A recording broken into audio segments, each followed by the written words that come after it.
Welcome, ladies and gentlemen, to the WD Black Open Cup powered by AMD Ryzen with the Esports Club as the esports partner. We're here for the upper bracket semi-finals today. First up, Team Mahi versus Godlike Esports. I'm CA, joined by Praniti on the desk for this map one, and I know this is going to be such a close affair and really exciting as a result. So I'm pumped, Praniti. How are you feeling? I'm feeling the exact same way. I'm very excited for these two teams to go head on with each other, and they are the the top tier teams that we were expecting to go head on with each other. So we should definitely see some sort of close games, possibly in overtime. Yeah, absolutely. So let's quickly go over to the map view to screen, see what we've got in store for us today in this matchup. Now, starting us off will be Bind. The map picked by Godlike Esports, split picked by Team Mahi, and leaving Iceworks as the decider. I have been informed that it was Godlike banning our Haven and Mahi banning our Ascent. So tell me about this. What do you think about the pick here? How do you feel about Godlike on Bind? Both teams likely to pick up the Sky too, so it's going to be an interesting matchup. Yeah, personally, I know I've seen TM a lot on Bind, and they look very strong, right? Honestly, they have one of the best win rates on Bind because they're just so comfortable around the map with Excali on the Raze and right to Ace on the Sky. But Godel, personally, I haven't seen a lot of their gameplays, but I can definitely assure you that it's gonna be a close game because Godel definitely did their research on TM, right?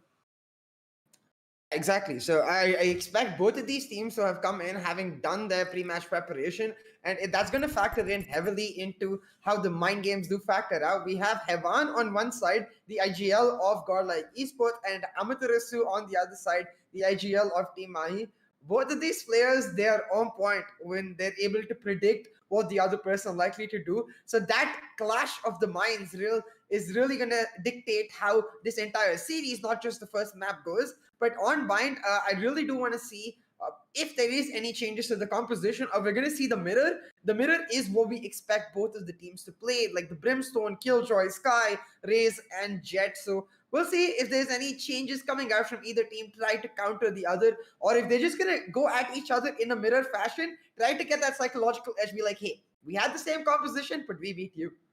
That is very true. And if it is gonna be a mirror, it's gonna be crazy how the both teams are gonna be thinking. I wish I could be in their head to understand what is going on.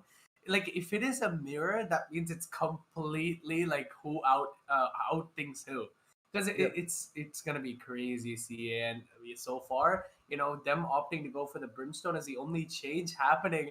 Amaterasu, is he gonna go for that Omen or is he gonna go for that Brimstone? And it is gonna be a mirror, as you said before, CA. Oh, it's gonna be exciting of a match. Yeah, the Sky with the Omen, not the greatest of pairings, in my opinion, because I feel like, besides, of course, the strength of the agent in itself on Bind, Sky, with her utility being able to cross teleporters or give a function as both effectively both as a Sova and a Breach, gives a lot of value. But I feel like one of her biggest advantages is you no longer have to worry about the flashes that Omen can provide with the paranoia. So being able to pick up that Brimstone without any thought gives your team a lot of standing. So I am really happy to see that Brimstone on both of the sides now.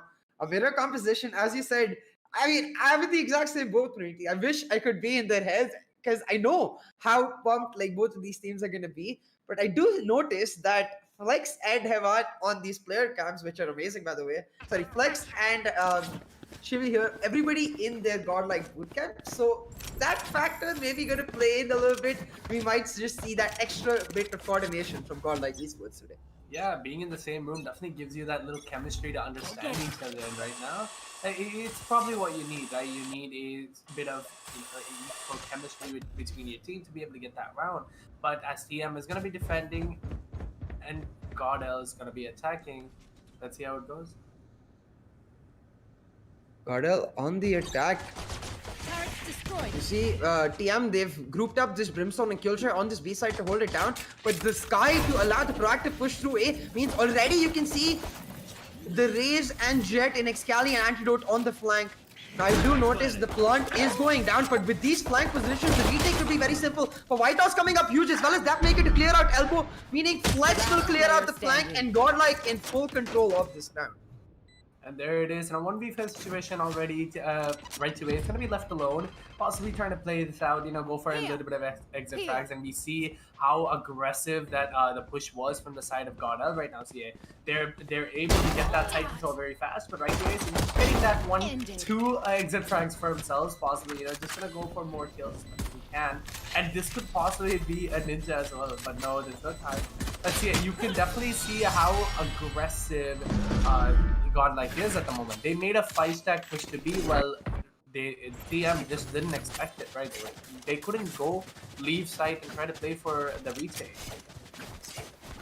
Yeah, exactly. It's because Godlike were ready for that aspect. Flex holding down the flank and the elbow push coming in aggressively from Whitehorse and Chevy meant that there was no real way that retake could have happened. In an objective situation, 5v5 on the map, in that position, I could have imagined the retake to be very easy. But the fact that they're able to clear out both elbow and the flank made it a simple equation for Godlike to pick up that pistol. Now going into the next, it will be the buys coming out for the side of Godlike Esports. Just that maker that picks up the first blood. As you notice, he's gonna likely go for the operator. But already TM with this aggressive gamble towards a 5-stack pays off huge. They get a double. And it's a 4v3 situation at the moment, as one of the players is going to be very low, but Haywan, it does go down. I mean, to the 4v2, and TM making that, the eco round work out for themselves with the 2v4 situation. Godel, both of the players do have an SMG in their hands. The bomb does go down. How are they going to play this out, right? The post-time positions are going to be a bit hard. I think they're going to go for a bit of aggressive play, where they're going to go and peek aggressively, but the SMGs are going to be there. Flex getting that kill on Excali in the beginning. Last player standing. And Flex going for that second kill, and TM Amaterasu getting that kill on the Flex in a 1v2 situation. Time out. You can see 1v2 Hellfighter. He's just gonna play very cautiously and wait for Godlike Esports to push in. But Whitehorse playing on the elbow. He goes for the peek instead, and Whitehorse with the double kill coming up huge.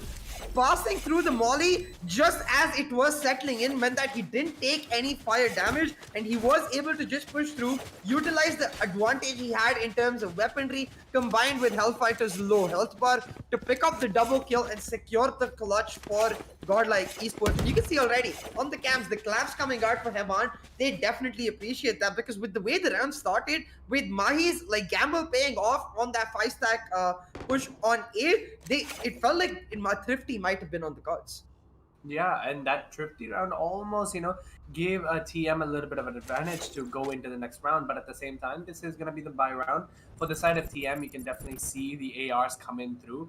And for the side of Godel, it's going to be a little bit of a, some players are going to be choosing to save SGB, and Whitehorse going for that Bulldog as well as Spectre. But the rest of the players opting to go for that AR plays is going to be an interesting round so far.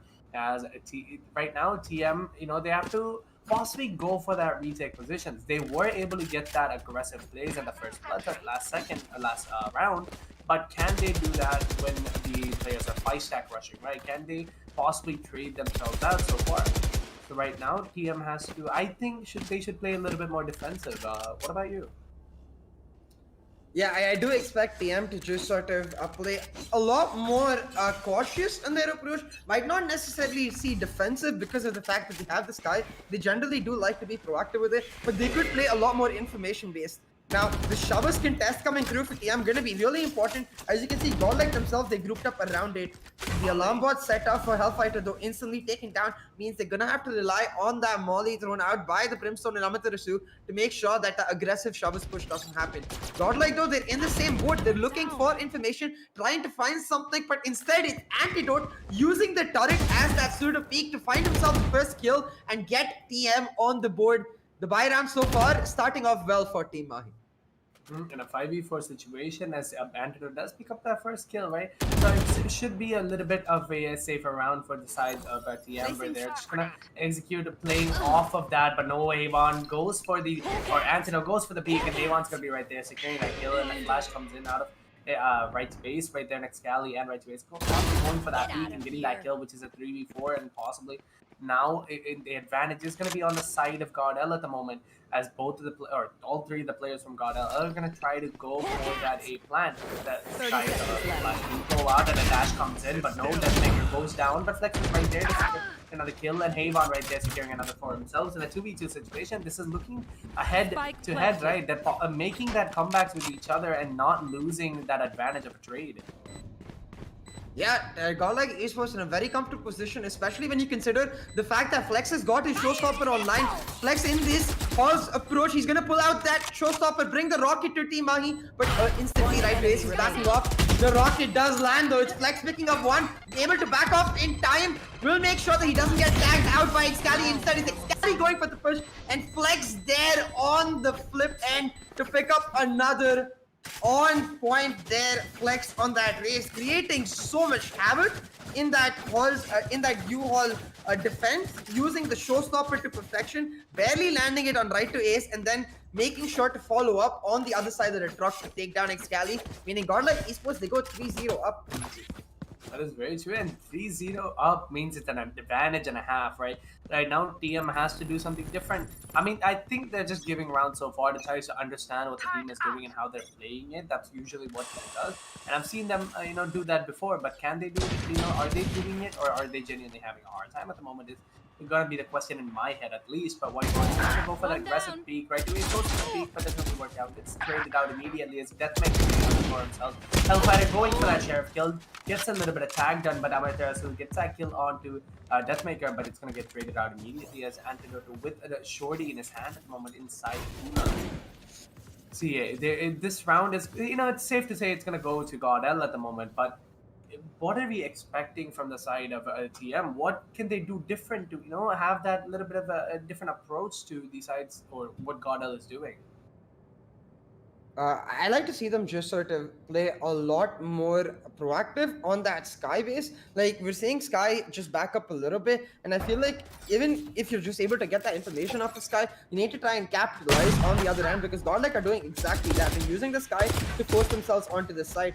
You can see even here, the Trailblazer to find out anti-positioning, the Molly coming out, meaning he has nowhere to go. He's tagged down real low and will get taken out by Flex. And this is what I'm talking about, the idea of making sure that your Sky is able to provide a lot of utility is really helping Godlike so far on the attack.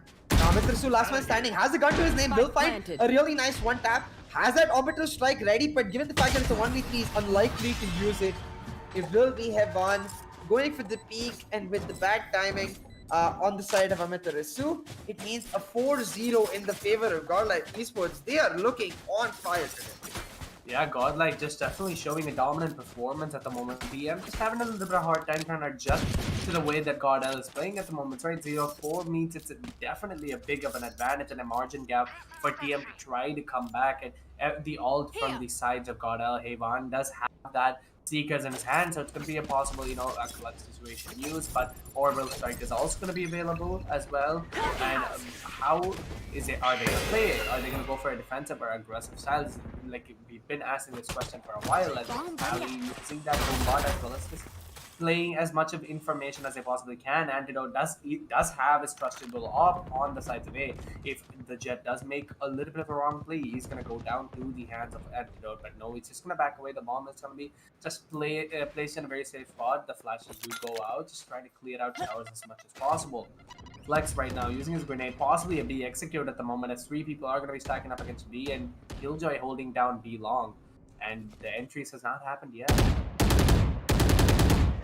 Very interesting setup here from Team Mahi. They're playing very defensive with that Sky this time. They're using a very kill-based approach from that Killjoy to try and get information for themselves before they commit. I do think this is because of the fact that they have the Seekers as well as Orbital Strike ready. So they're very willing to play on that retake. Now you see the lockdown coming down for the side of Godlike Esports, but that's instantly traded out with the Orbital Strike, meaning the Seekers to start the push for Godlike, but the Molly to deny any sort of entry, meaning the Seekers, they only give the information, and the trade so far positive for Team Mahi as they pick up a kill, and the ultimate's gone down for Godlike. They're not able to execute. Team Mahi playing flawlessly around the utility to get themselves on the board with that scoreline. I love that back and forth with the ultimates.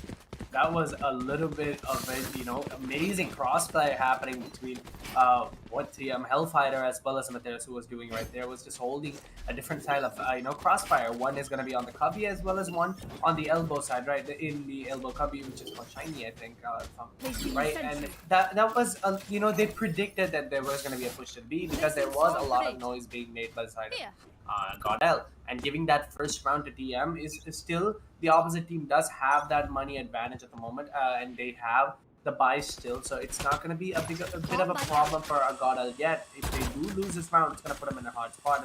If Cali does use his boom bot to try to get as much information as possibly can. I think he missed it by an inch, but Antidote right there holding with the top. If he does see that Brimstone at the moment going for that peak, possibly getting that kill. He's going to be holding down A short, but he's going to back away because the sound has been made in a possible A execute coming at the moment. The Jet dashes in, 2 lamps. And how is the round's going to happen? Good positions coming in, and an attack is going to end happening. The first shot for Antidote misses, and the grenade placement is on point as Flex takes him out. Now Whitehorse with another onto Amaterasu. A side has been split open like a can of beans, and Team Mahi, they're not in the ideal position, but that Trailblazer completely misses on Scally, and he takes full advantage of it, able to pick up a double and make sure that the spike doesn't get planted. Means now TM, they're in an advantageous situation. They have the ultimates in their favor. Yeah, and the ultimates are going to be definitely used, right? Because Hellfighter is going to go for that, but no, the timing of that ult, right? The second that he is trying to go for it, but Excalibur is wasting his ult. Doesn't matter.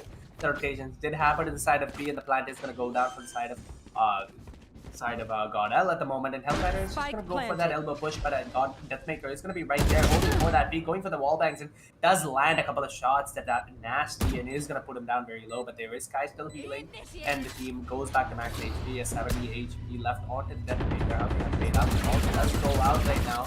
Wall bangs are trying to come through, but the postman positions are looking a little bit strong at the moment. Now, you can see already the lockdown clearing out this site, and despite the plant going down, it's actually a 1-for-1 trade with Flex taking out Scally here. The grenades now coming out to delay the defuse. It's really going to be down to right to Ace to clear out this wrong angle, but Deathmaker takes him down, meaning Hellfighter and Deathmaker in a 1v1. The time is running out though. Hellfighter, he goes for the fake defuse, but TM, he will not peek. He peeks in the last moment and takes him out, and it gets out in time with the help of his dash, I believe. Meaning he stays out alive, and Godlike pulling out that round from the clutches of a loss. Like, I thought with Excalibur picking up that double kill with the Trailblazer missing him, the round was done and dusted, but the rotation happened. They were able to make sure that the elbow lockdown did not come out early. DM holding that elbow was so important for that round. Yeah, and the post-down position that did happen was like definitely something we should look out for, because the way that Deathmaker played it on long as well as the flex on hookah was different, because they weren't going for that aggressive things. They was just holding as much as possible, even though there was a flake diffuse happening, right? Unless at the end where Deathmaker didn't want to go for that peak because he didn't want to risk that lose, right? But at the moment, there is going to be quite of a split positions happening, as Sky is going to be playing on that backstab from the side of the Godel, and it's just going to be wall bangs at the moment. Every time he peaks, he's going to get tapped out, and 79 HP at the moment in his hand with Ivan, and the rotations do happen from the side of Godel going into a side, but the Killjoy is going to set up here at the moment. CA, can this possibly be a disaster, because the Killjoy as well as 4 players are on that side? Yeah, but the Killjoy utility all traded out right now. The grenades coming out to make sure that the players themselves displaced from their ideal positions. It's Flex using the satchel packs to jump in, and DM using the space Flex is created to push in further. DM and Flex, they pick up kill reach, but Amaterasu, he finds a trade, and now Flex with the showstopper trying to find more, but it's Excali to push forward. Now Flex from the back, he'll obliterate Excali, meaning it's a 2v3 on the map. It's down to right to Ace and Anti to clutch it out, but without the knowledge of exactly where Godlike is position, it's gonna be a hard retake. Now all of Godlike in this U-Haul's position though, if one gets taken down, I feel like All Might and this guiding light should give so much information over to TM. The smoke set up right to Ace, actually going for the full defuse, but the optic strike already ready. Meaning BM comes in, he picks up a triple, and that round, TM just burnt to a crisp. That is 1-6 on the board. Godel is looking strong from the side.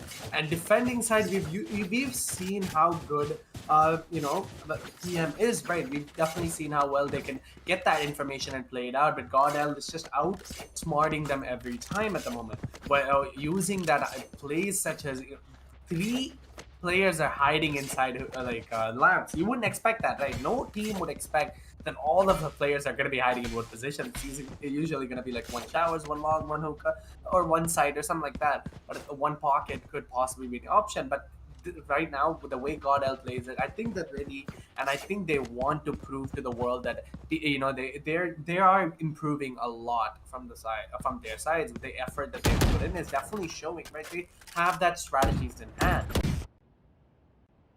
Yeah, absolutely. The Godlike, it really does feel like they're improving together as a team, bit by bit. And TM, they're gonna have to switch up their strategies to be able to match it. I feel like TM haven't really settled on one particular setup that is working for them, and that's really important on the defensive side. You need to sort of ensure that you're able to deny those particular points, create your power point in the map to ensure that the attackers themselves are somewhat fearful of approaching that power point and essentially give you an advantage in your hold. Now, I do believe this is a tactical pause for Team Mahi. You can see them, they're talking it out and they're making sure they have the right idea. Amit Rasu, the IGL, laying out the plans. So going into this next round with either a force buy or eco likely for Team Yam. I do think it's going to be an eco. We'll see if they're able to cause some damage, pull out a Thrifty, or Godlike if they continue their vein of form.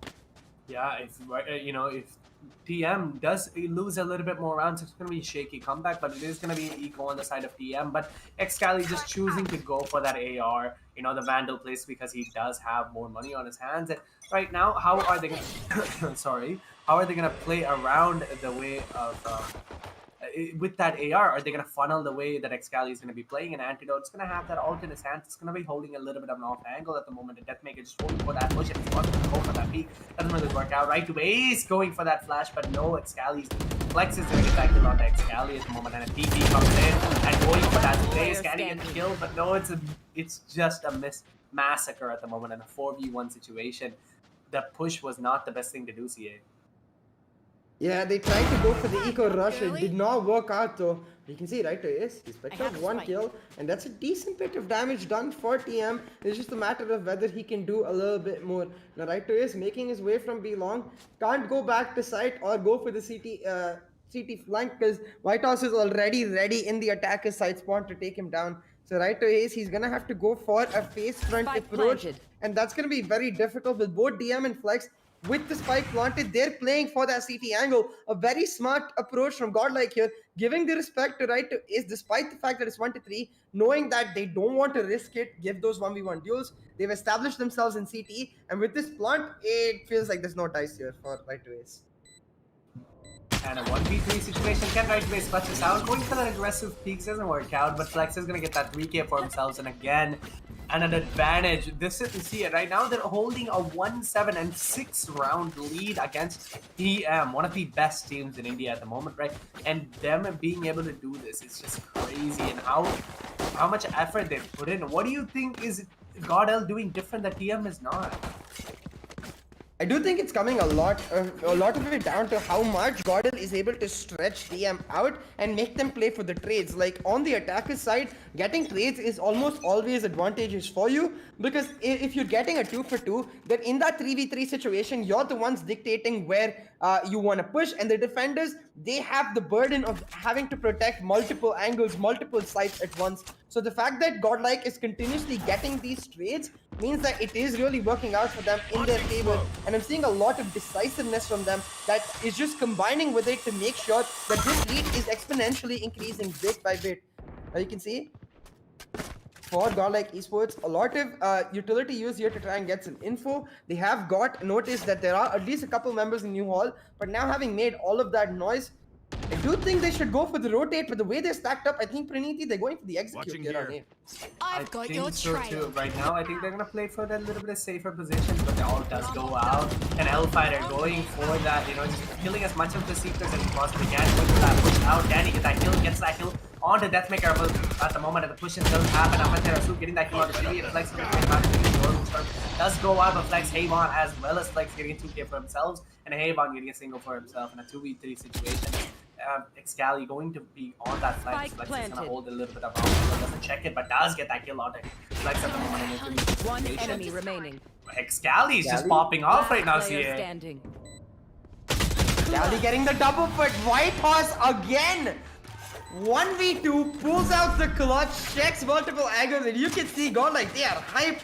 DM and have won with the collapse. They know exactly how important that round was, because if TM were able to pick up that round there at 1-7, a 2-7 gives a lot more opportunity for TM to try and push for an 8-4 or even a 5-7 scoreline. But now at 8-1, it feels like TM, they're fighting from the very last dregs of a possible any hope in this second half, and it almost feels impossible. I have to give props to Flex though. Throughout this map, he's been so good on that raise.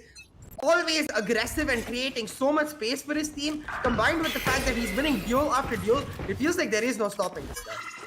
Yeah, as you said, that Antidote is going to be trading on Flex. But if you see the board, CA, 17 kills on Flex. Yeah. What a maniac. This guy is just going off, and Excali going for that shot. A couple of missed shots coming in from him, but White Horse is going to trade him out in a 2v4 situation. The defenders having a little bit of tough time. But Hellfighter getting a 3K for himself with Spectre. Can he secure the round? But no, what a 1v1 situation at the moment. And Antidote left alone with the Sheriff in his hand that always have been given out. And there is going to be a lot of shots, guns around him at the moment, and the positionings have happened on the side of B, and he does have that ult in his hands, and he can play for the round most likely, and the distribution didn't go out. There is going to be an Nanostorm coming out at the moment, 54 HP, and he's going to be playing on the backside as Antidote, making as much sound as he possibly can, trying to play it out. At the moment, it's a 1v1 situation, and it's going to be scary for the side of Antidote. He doesn't know what to do, because right now he has to play for, like, very scared at the moment, because he could be holding any positions as much as he can. Him dropping down there would have given the audio cue to White Horse. You can see White Horse already on the wrap. Anti has no idea where he is, and he's trying to check all the corners. But White Horse playing it smart in sight itself was able to get his back, pick up the kill, and secure the round for the side of Godlike Esports. 9-1 aggressive, like as you said, Flex. I think I cursed him a bit there in the last round. He went down first blood, but if you forget that for a little bit, 17 kills. The amount of damage this raise is able to cause with her explosive has been phenomenal, and a real factor to Godlike's success so far. And I do want to see how Team Mahi can look to close it off. This time it looks like they're playing much more for the info-based playstyle. The guiding light going out towards B long. It's the opt setup for Antidote, with the KJ and Brim holding down A. Godlike once again though, they're happy to spread out, get the picks, and then move it. Yeah, and White Horse with that impact factor, and he's able to clutch every round. And God, Deathmaker getting that kill on Excali, and Hayvon with another kill on Amatera. Sue and Hellfighter right there trading him out immediately in a 4v3 situation. As you said, the trading is constantly happening in the way that the players are doing it right now. And a trade again in a 3v2 situation. The defender's going to have a hard time. Antidote goes for the wrong time to unscope at the moment in a 3v1 situation. Hellfighter left alone. But the ult is going to be in his hands at the moment. The bomb is going to be not planted yet because Brimstone is making his way to the side at the moment as one. Right now, the single man, how is he going to play this out? He's going to go for that, exit fracture. He's going to go for that aggressive play, possibly getting that kill. There is going to be players watching him from every angle. They know exactly where he is because he did give that noise at the moment when he was trying to come in his side. 72 HP in a 1v3 situation against Godel, who's winning on an 8-round margin. The alarm bot to reveal Hellfighter's position means that any hope of being able to pull off this round is just gone. He needs to try to go for the save, but White Horse is holding down this exit, and he's not gonna let him go anywhere. The jiggle's coming in. He's gonna win the duel and pick up the round for Godlike. 10-1. Like every single player of Godlike, it feels like they're on a completely different level right now. They're winning the duels that you expect the defender's side to have the advantage in. They're going for these dry peaks, but they're continuously being able to win those duels and getting that kill in their favor. Even if it's a 1-for-1, we talked about how much space that creates for the attackers. So right now, Team Mahi, it feels like they're not able to get advantages anywhere. In that situation, you need to sort of isolate your win conditions to something simple. You need to push forward and either, like, for example, try to take hooker control or shove his control. And you can see Team Mahi, they tried to do that in this round. A hookup push coming in, but again, Godlike, they punish them heavily. The spread out playstyle for Godlike, meaning they get a pick, they get a kill, and they're moving in aggressively. Scally with the showstopper, he's not gonna get anything. Instead, DM gonna take him down, and 2-man advantage for Godlike to help secure them 11 rounds. Even when he's flash flex is unstoppable, getting that kill on the right ways at the moment. One trade, but 3 people are gone down from DM, and there it is. Hellfighter getting that little headshot onto the white horse at the moment in a 3v2 situation, as we talked about before, right? The space that Flex is able to create, even when he's blind. 19 kills at 7 deaths. The KDA on this man is looking very strong, and the impact frags are going to are happening very well at the moment. The Seekers do go out. Information did go out. 28 HP because he did just get hit tapped at the moment. And if they do lose this round, it's going to be hard for TM to make it happen in the next round, and Hellfighter getting that kill and securing a post-on position. Entry itself is such a difficult situation, but 11-1 would be even more tougher. Let's see, Hellfighter's lockdown will, and he's able to get 2 kills on the basis of it, but Flex still alive, full health bars, playing very patiently. Flex doesn't know that pros don't fake because he thinks that Hellfighter will fake, and he's waiting in the corner for Hellfighter. But Hellfighter with the peek and the jiggle to win that duel, pick up the 4K and win the round. That might be the morale shifter for TM, but still it's 10-2. The lead heavily in the favor of Godlike. So TM now going over to the attacker side, they can afford no missteps. They cannot make a single mistake, because one mistake will mean Godlike quickly sprint to match point. Yeah, right now, even if they lose this round at the moment, TM is going to have a hard time. As you see on the board at the moment, there's going to be no players going for that, Ghost. They're all going to be going for that classic place, except for Antidote having a little bit tough time at the moment.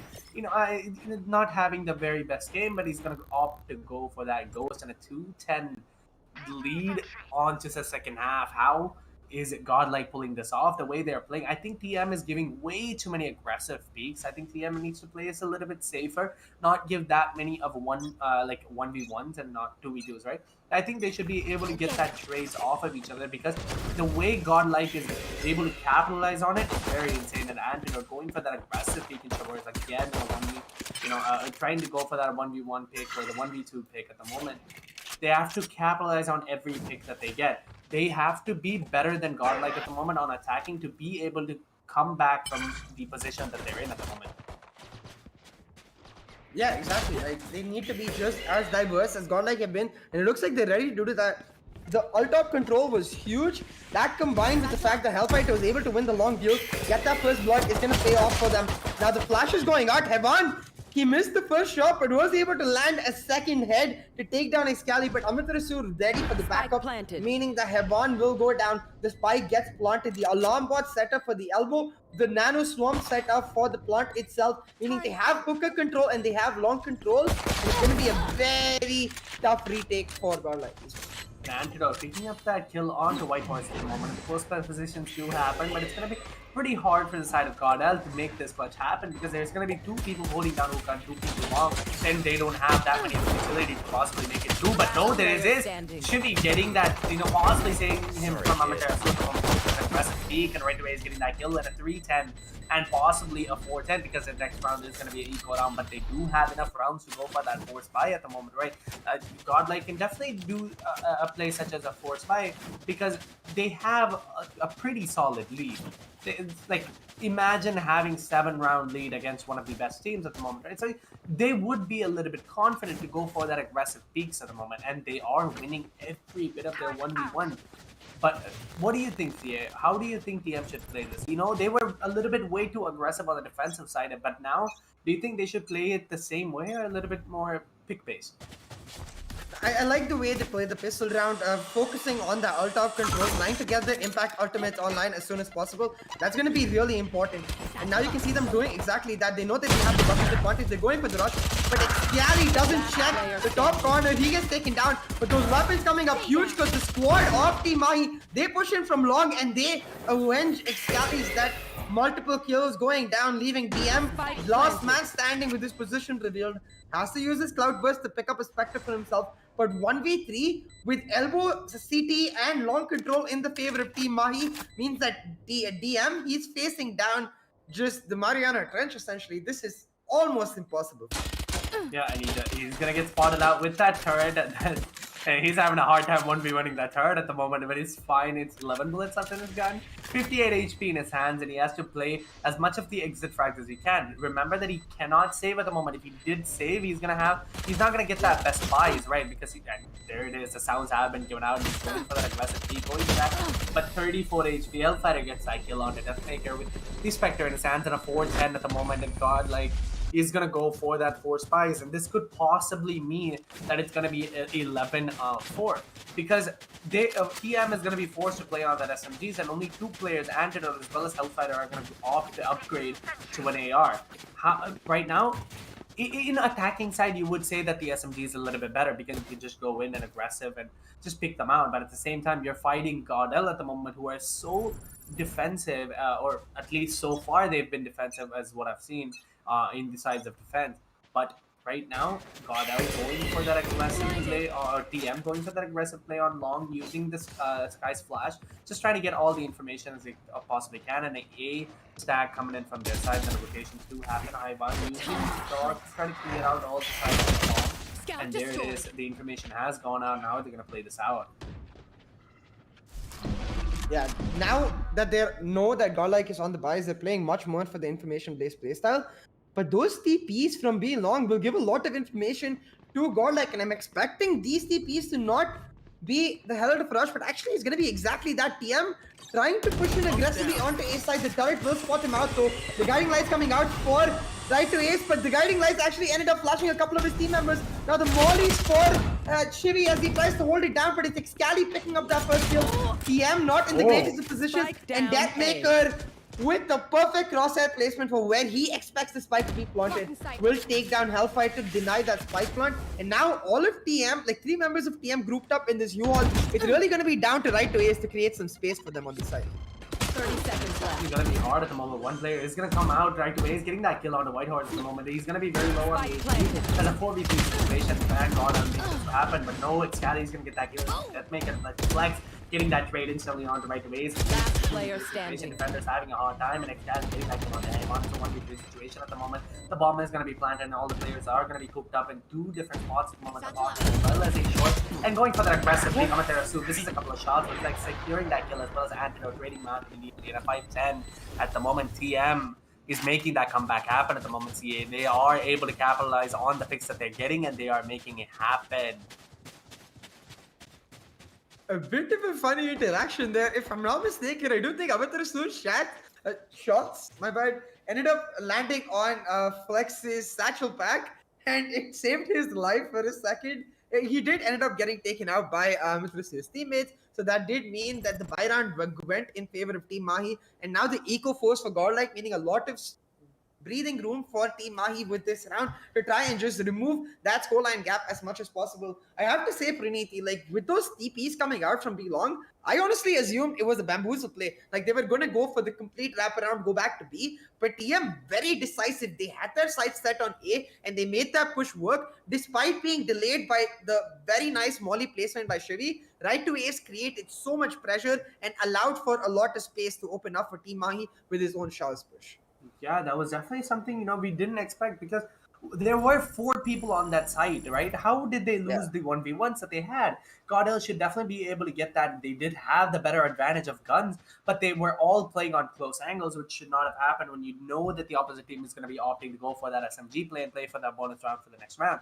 But at the moment, TM does have the advantage on the guns at the moment, and Godlike having a bit of a tough time with their eco rounds as 5-10 on the board and possibly a tactical pause a moment. Let's take the time to talk about TM.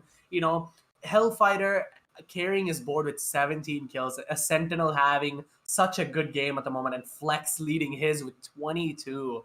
See, right now, it's just such a good thing to see because Hellfighter being able to get the multi-kills possibly every round, right? And Flex also is doing the same, creating so much space.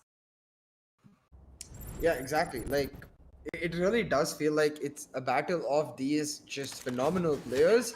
22 kills on Flex. He has been on point throughout this map. But TM, they are stepping it up a notch. Like Hellfighter really chiming him with a lot of kills. Excali as well. He picked up a triple in the last round, if I'm not mistaken. Meaning they're starting to come into their own light, starting to get their own vein of form with their attacking side. And it looks like they've decided that they want to go for an aggressive A side push here. The Shaw's control, it's anti with the aggressive plays, goes in, uses the guiding light flash to pick up not just one, but a double kill for himself, meaning Ace side completely open.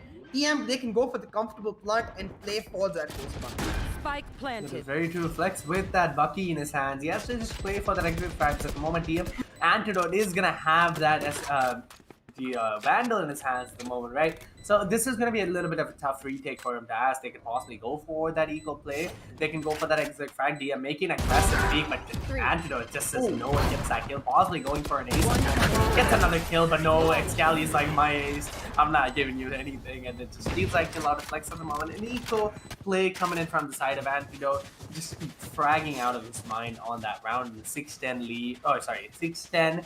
And making that comeback happen. They haven't been able to give a single round to Godel at the moment, right, CA? They have gotten every single round. But this could be a deciding factor because we, right now on the board, we see Deathmaker on that all. And how is he going to play this out, right? Deathmaker, he's known for his aim.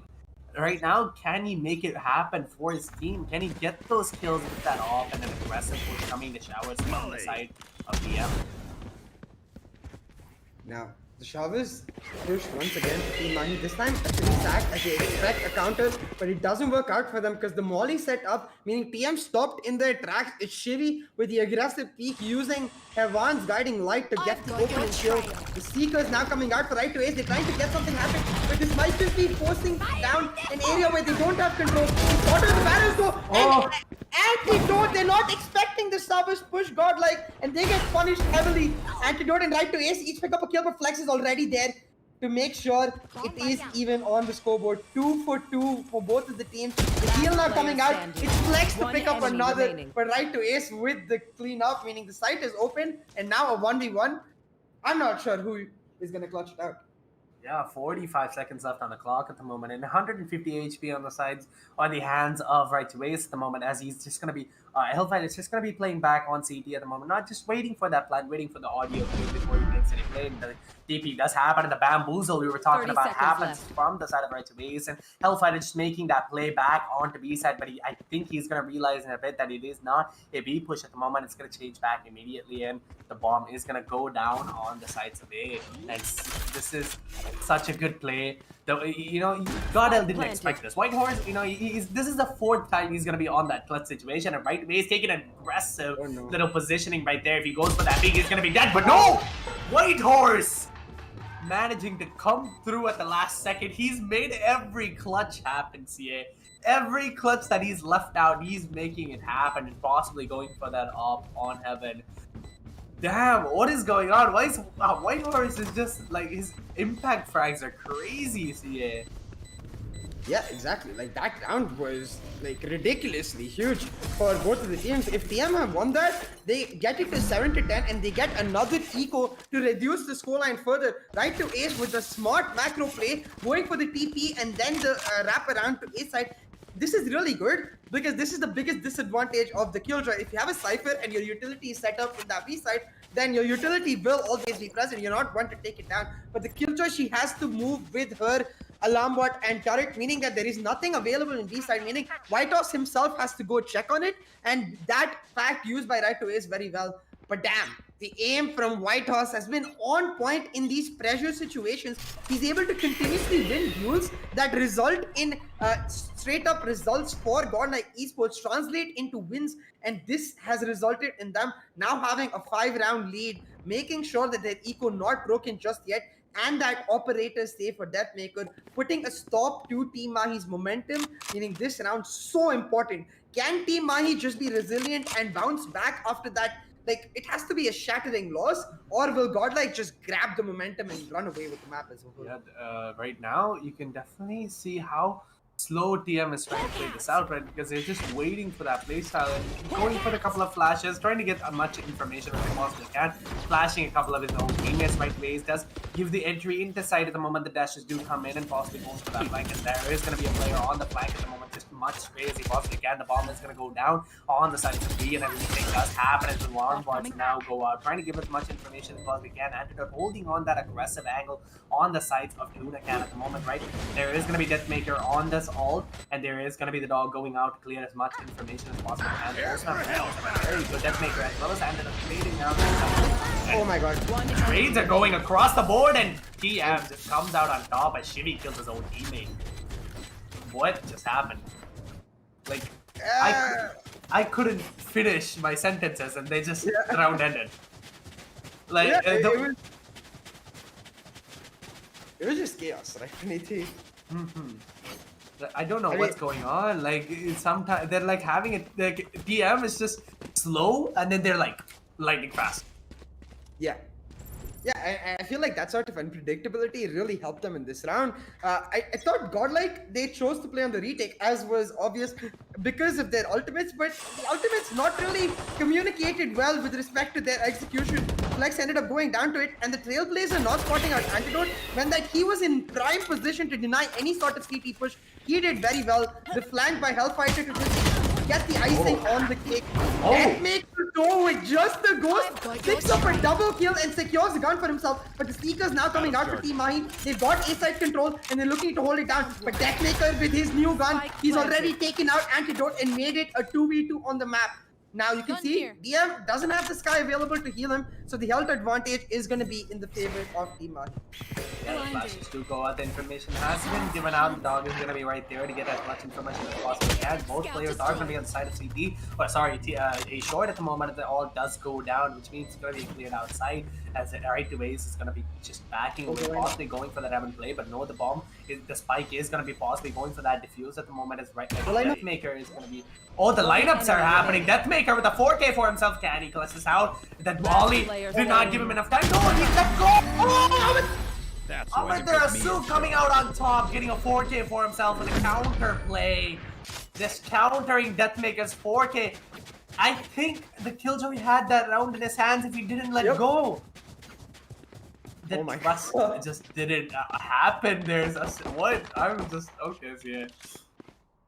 I mean, my heart is just like tuk because these back and forth rounds, man, with Vito's always in these 1vx situations. He's always ready to pull off the clutch, and I honestly thought with the number of times he's able to do that, with the fact that that Molly ended up bouncing for so long, that the round was done and dusted. But Amaterasu with the insane aim to pull off that double kill and secure the clutch, this was the big question for me. It was like, can TM be resilient? Can they pull back after losing the heartbreaking round? And the answer was a resounding yes, but not just winning the round, but doing so in that manner, make sure that they themselves have the same level of momentum. And now the onus on the side of Godlike, can they pull back? Because so far, it looks like the comeback for Mahi is on. Oh, Deathmaker coming out on top with that off, getting a kill on Escalade right at the moment, but Hellfire right there getting trade instantly onto Deathmaker, and the off is going to go down. There's going to be one on the hookah flag, but no one's going to watch him. Flags are getting that kill on Hellfire at the moment, but EM, Amaterasu as well as Antidote getting the kill onto each other. Sorry, on the opposite teams, and a 3v2 situation. Defenders having a little bit of a hard time. Pushes do happen, and Amaterasu just holding back, trying to go for that flank play. No noise has been heard by the other team yet. No, Brimstone is just going to be holding down from the sides of Shivy at the moment. If the flank does happen, Amaterasu is going to go down, but no, the sounds have been given out, and Havon could, the Shivy could be caught off guard, but it's going to be a bamboozle again. Like, what is going on, CA? It's just teams are bamboozling each other. This is like, what is going on? And there's gonna be a plan going down on B side, and they didn't expect it. I mean, we talked about this, right? Even before the map started, it's all about the mind games in this mirror composition. And for TM to have been able to pull off a comeback, those mind games were so important. Amaterasu with the patience holding down the side when they're able to wrap around to B, get the shot. Now back to the round itself, the Seeker's coming out, the guiding light as well. Godlike, they're pushing for the retake, but they're not expecting Amit Risu here. He finds one, an antidote with another, meaning 9 to 11. The off picked up as well. Godlike's eco, it is in tatters, and they have to go for an eco here. If you go for a force buy in this situation and lose the round, it gives TM the eco advantage to push all the way to match point. So Godlike likely to go for the semi-buy, making sure they have enough to get the full in the next round, meaning TM, they can reduce the round gap to just 1. From 10 to 2 to potential 11-10, what a comeback it has been. Yeah, the comebacks are definitely happening. We did see this with GE the other day, right? But still, Tempest did come out on top in that one round. But can we see that happen here? Godel, can they secure the winner? Is TM going to come back out on top? At the moment, it is going to be they are going to be forced to play on that eco round at the moment. But Deathmaker does have his ult, but choosing not to pop it just yet. Because we did see his aim on that ghost before, right? Waze is getting as much information as possibly can. 25 shields in his hand, Deathmaker. This is going to be all on the hands of like teamwork at the moment from the sides of Godel. They're just going to leave B side completely open, so they're going to be forced to play on that retake. But right now, Amartya just pushing in. He's not scared. He's just going to go in for that CT push at the moment. And 4 people are going to be peeking him. And Amartya with 1. But Shivi's just going to trade him out instantly. But Hellfighter getting a kill of his own onto Deathmaker at the moment. This is just a 2v4 situation. It's going to be a comeback happening in a 10-11. Last player standing. Oh, it's Cali. He picks up another. And that will mean Shivi in this impossible situation. He'll get taken out. And Team Mahi with an aggressive B push, they make it count. They pick up all the kills, just losing 1 member. So their eco heavily snowballed by this point. Meaning Godlike, I don't even think they'll be able to afford the operator. So they're gonna have to be on point with their duels. Actually, scratch that. DM is getting the operator, and if I'm not mistaken, yeah, he is going for the light shield. So a very risky approach here from that maker. But hey, Praniti, I think if there's one player that we can rely on to make it count in that like risky situation, it is DM.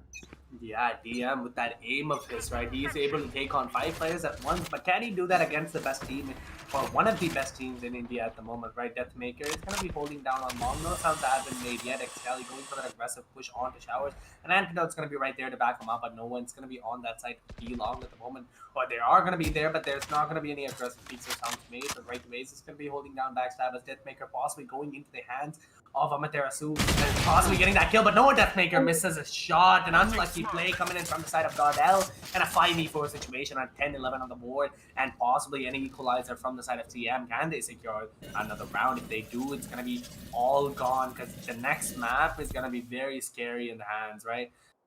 Yeah. On the hands of TM, because we've seen how good they are on that map. So right now, Godel has to be on their ticky toes to be able to get that round. White Horse is lurking in this smoke. This could be devastating for TM if he's able to pick up a couple kills, but the spam is coming out. They almost know there's 5e cents for TM to detect his position. The alarm board does reveal exactly what happened. White Horse in the smoke, still able to pick up a double, keeping the advantage in the favor of Godlike from a 5v4 to now a 3v2. This plan could be so important for Hellfighter. He shuts it down, going for the swing, pulls out his ghost, but Hevan, he takes him out, leaving right to Ace 1v2. Now you can see White Horse is really low, but the heal there present from the sky to make sure the Hellbear all topped up, trying to Ace to the swing. But White Horse with his own flick, a huge hold from this Killjoy to pull out match point for the side of Team Mahi. If he got taken down in the smoke and was not able to get those 2 kills, this round would have been a completely different picture. Did you see that flick, man? Yeah. What? Like, his hand went off the desk, I'm pretty sure. Like, no way he was able to hit that flick. That was nasty. And a 12 match point from the side of Godel. DM is going to be on that back foot. And right now, they have to get these 2 rounds. The equalizer, losing an equalizer, is going to be quite hard on their hands at the moment. But I don't think TM is taking it that hard, because unless it's 13 and X on the other team, the match still goes on. That's how TM plays, and I've seen that before. And they can definitely make this happen. But Godel, Deathmaker is going to be holding an aggressive angle at the moment. The information not going out, going for a little bit of peaks at the moment. Going for that shot doesn't really work out, because there's not going to be anyone peeking at the moment. The push is out, going to happen on the side of long at the moment, where the Antidote's going to go for that kill, but the grenade is right there, draining out a little bit of HP, but Sky is going to heal him, flash and go out, also using that just information as much as possibly can. And Deathmaker's going to be hiding under hookah right now. And it's just information going back and forth right now, CA. There's just who can play the better mind games, who can get more information. Now the dash coming in for Antidote, they're pushing in for Flex. He manages to pass them by. It's Heaven and Deathmaker each picking up a kill. The showstopper still ready in the hands of Flex. He's gonna take down right to Ace, but Amitarasu there already ready. Now you can see the rotations already happened from Hellfighter, and using that position from his Killjoy, this Brimstone gonna find his full rotation onto A side.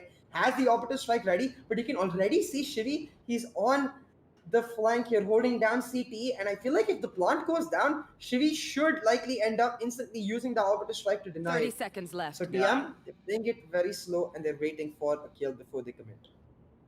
He's just holding as much as he possibly can.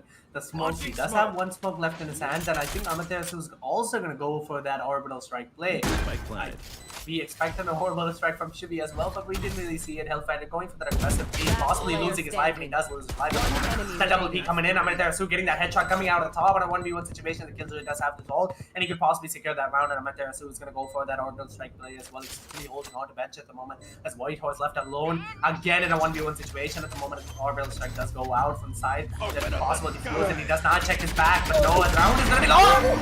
Almost whiffing that round, Amaterasu. Having a bit of a tough time with this gun in his hand at the moment. What is going on, T?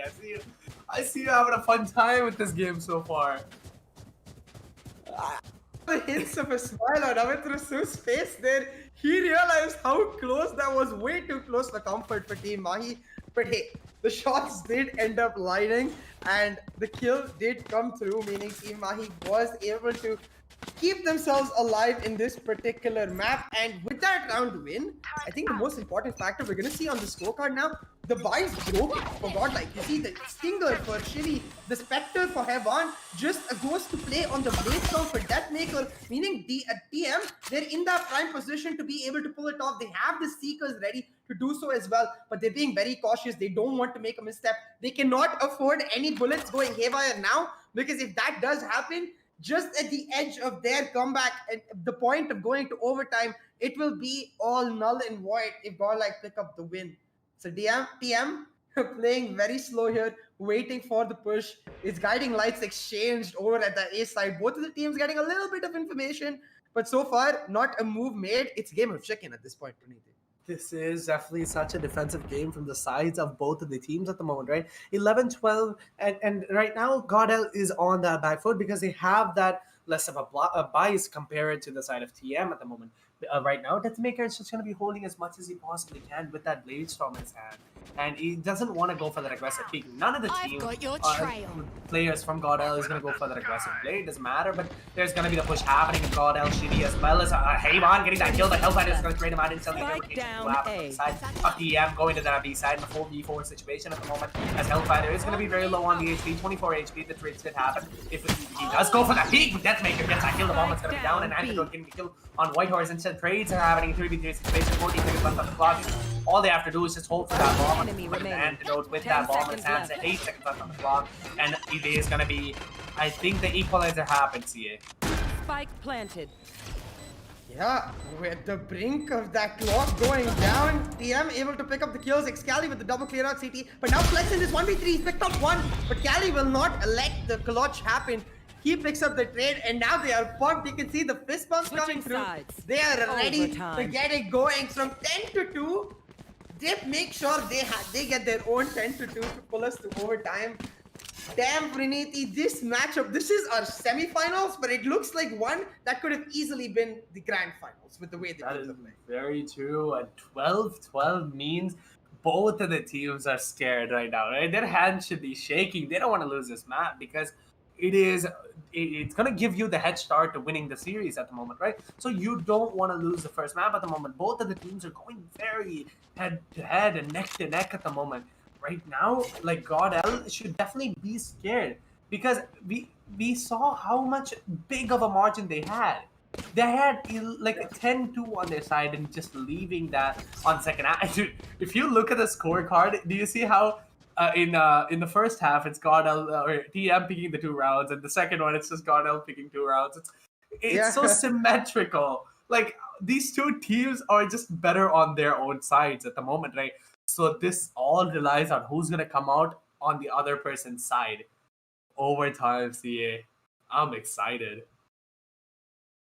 Yeah, and you can see the players have taken a small pause, give themselves a chance to really recuperate. As you said, like that was a long first map, so it is going to be like their palms are going to start getting sweaty, like they are going to start feeling really the weight of how long it has been and the pressure it carries along with it to be able to make sure that you win it. Because for TM, on one hand, if you lose it now, you're like, oh my god, we pulled off such an insane comeback, but in that last stretch, in the 11th hour, it all went down the drain. The same goes for Godlike, though. As you said, they had such a massive lead, so the pressure is going to be on them. Hey, can we mentally reset ourselves within this map? And where do you think, like, which team do you think is going to have the edge here?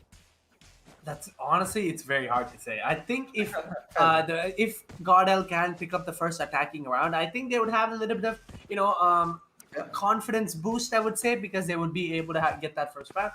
But at the same time, TM is just very good on their back foot, right? They know how to play it on the back foot. They know very well how to come back, as we see now. And the round is going to be starting. Like, this is just menace, man. Right now, can Godel make this happen? Sorry, I made a mistake. The round is not going to be starting yet. It's going to be a tech pause. But every time I say it, the opposite happens at the moment. I don't know what's going on, but yeah. Oh, I'm very excited. I'm very confused on who's gonna come out on top because both of the teams are so good with each other, understanding each other, and the mind games that they're playing. So I will say one thing. I do think momentum is a heavy influence on any team in general in the esports scene. And right now, the momentum is in the favor of Team Mahi. So the onus really is on them because losing a round, it is just as heavy a downfall as it is the uplift in terms of the momentum you have. So if Godlike win this, as you said, the boost is going to be huge. So Team Mahi, they're going to have to start off strong. But this is the defense where they only picked up a couple. So let's see if they can rectify the mistakes that were made, the duels that were lost, and the trades that were given. Now you can see Excali in this off angle. I don't think they're expecting here. They're not going to check it, and his detonator instantly taken down. Excali now trying to reposition himself. Just blazing with his approach here, using his status to make sure he doesn't push through. Team Mahi, they picked up the first blood, and already that momentum that I was talking about working heavily in their favor. And Whitehorse is going to be holding down on long. Can he get that kill? The trades did happen in a 4v4 situation. And the health advantage is going to go onto the side of Godel at the moment as Excali is going to be very low on the HP as TM Antidote going for that rotation possibly. Flex getting another kill in the attacking side, looking a little bit stronger than the defending at the moment. There could be a Nano Storm has come out in the 73 HP. A Hellfighter getting another kill on Avon at the moment in a 3v3 situation. Or 12 30 seconds left. 30 seconds left. They have to make up their mind. Excali is going to be on that flank at the moment. And can they get that kill on it? Excali is going to be holding a very strong of an off angle. And Shivy just takes him out instantly. Doesn't matter. And a 2v3 situation at the moment. Can TM come out on top? Flex is going to be low on the HP. And most positions do come out. Got it. Gives a bit of information regarding TM's position. But it's 2v3. It's in the favor of Godlike. They've got the Nano Storm set up as well. So it's all about making sure the kills don't go out. But already Hellfighter is able to clear out U-Halls. One kill picked up, meaning Flex and Whitehorse here, they're left in these short angles. The defuse can happen, but they have to make sure they take down these nanoswarm grenades. Because I do think like there are none left, so as long as they're able to do that, it would be huge. For Flex picking up the kill, the grenade as well as the nanoswarm go out, meaning Hellfighter is in an impossible situation. He picks up one, the lockdown is ready, but the time is running out. Hellfighter now gonna go for the defuse. The alarm bot set up for Whitehorse, but he wins the duel. Match point picked up for Godlike, and again, Thrifty, Whitehorse with another clutch. What is this guy's impact frags, man? What is this guy doing? Like, why is he always last and why is he always making that clutch happen? I think so far he's only lost one clutch situation. This guy honestly could be the clutch minister of India at the moment from what I'm seeing, right? This guy making every plays count, every bit of his bullets matter, and he just outthings his teammates in every opponents in every clutch situation that happens, and a lead has gone to the side of Godel at the moment. And a 12-13 on the board, and how is TM gonna play this out? They were good on the attacking side, but can they make it happen when it's again, their legs are so far behind at the moment. They have to make a play. They have to be able to come out on top at the moment, as 3 players are going to be holding down on the A side. It's push possibly going to be happening on the A side, as well as TM. 2 players that are going to be holding there on A short, and 2 players in showers at the moment. Ball is going to be in the hands of Thrifty base, and the dog does go out to clear out all the angles for Brimstone to be entering. This is do or die now and never for Team Mahi. Can they take us to overtime too? We're gonna find out just about now. Godlike though, they're gonna set up their one ways, try to get some information for themselves, but they're playing very defensive. They're refusing to make a step in the wrong direction, refusing to give TM any reproach to try to pull back themselves from this ditch into overtime too, and therefore that's gonna leave TM in a very sticky situation to pull back this round. Now, I think they were spotted out in the showers angle. The shots did tag Hellfighter, so he's gonna set up that turret, try to get some information for himself. But the turret instantly taken down. The molly coming out means that Hellfighter, he can't really go anywhere. Playing at the edge of the fire, he's looking for the pick, but instead just getting burned down. It's Shiri who picks up the first and Heban with another. The crossfire working out brilliantly for Godlike. Headmaker picks up the last, leaving just last man standing right to waste with the clock running down. Godlike. They pull off the overtime rounds and they win the match. The first map going on the sides of God L, and look at the happiness on their faces, man. They all look really happy at the moment as Hayvon just stands up and starts, it's great, like just being happy as hell. And there it is, Flex leading that board with 29 kills and Deathmaker right below him with 27. And look at that first bloods on that man, 9 first bloods. Honestly, God L, you deserve this win, the plays you were doing. But at the same time, TM, good job, right? Right now, this is just a start. The next map is going to be insanely hard because we've seen the next map, right? They are a menace on that map. So, see, what are you expecting, Sia? What is going to happen in the next maps to come? I mean, this was Godlike's map, and we got 26 rounds of just amazing action. When we go over to Team Mahi's map, I expect them to be just as fiery and give us maybe even another overtime. But hey, for this map, I think we have plenty to talk about, so let's go over to the WD Black match highlights and talk about really what went wrong for either of the teams in those losing streaks. Now, I have, as you said, it instantly appeals to you. Like, it's obvious, like, hey, he did so much. That combined with Flex on top of the leaderboard with all of the kills and the damage he's able to do, that obviously it stands out to you and it makes you feel like, hey, these 2 players were one of the key reasons that Godlike were able to win this map. But for me, I have to think back to the number of times White Horse just surviving for so long, clutching out these rounds, the amount of belief that he's able to instill in his team. Like, guys, don't worry, as long as you're able to do your roles, I will make sure the Sentinel to hold on for as long as possible and pull out these clutches out of nowhere. We just saw one on the replay, like that first pistol clutch, it started off from the very start and towards the end to make sure like it did go to overtime and TM were not able to pull it off. So White House, hats off to you. On the side of TM though, you have to give props for the fact that they pulled off a massive comeback on an away map nonetheless. So I'm expecting them to come back just as stronger in the second map. Try to clean up a few things that did end up going wrong over here. Yeah, that is very true. On the attacking side, did look a little bit strong, but the defense, I think they were just lacking a little bit. But at the same time, I think TM just has to go for that little bit more a communication-based plays, right? I think they should go for a little bit of not very aggressive plays instead of just going for that crossfires, which worked out very well for them in a couple of starting rounds, where Excali as well as Hellfighter go for that aggressive crossfires, and they were working out very well. But because they didn't capitalize on it almost every round, I think they should do that in the next match to come. I think they would definitely give them an edge over the other team. Yeah, I absolutely agree. Like, it felt like the advantages that were gained on the defensive side for Mahi did not actually translate into actual win conditions. Like, even if I look back very recently into the first overtime, Excali picked up the first blood, but instantly on the other side of the map, Ace going for the peak meant that it got traded out. And those sort of trades, they really helped Godlike go for the purse. So I hope that communication aspect really does come through for Team Mahi in that second map. Or Godlike, they're going to push that momentum forward. For now, we're going to give the players a break, get some water ourselves, and get us prepped for this second map. I think this is going to be a long journey. Even if it's just 2 maps, I'm expecting overtime. So make sure you get your snacks in order. Hit that like button to show your support, as well as get the subscriber with the notification bell on. Now, if you like to check out some deals while we go set up for map 2, you can find some top class performance storage purpose built for gaming or multitask and game with ease with the AMD Ryzen 5000 series processors.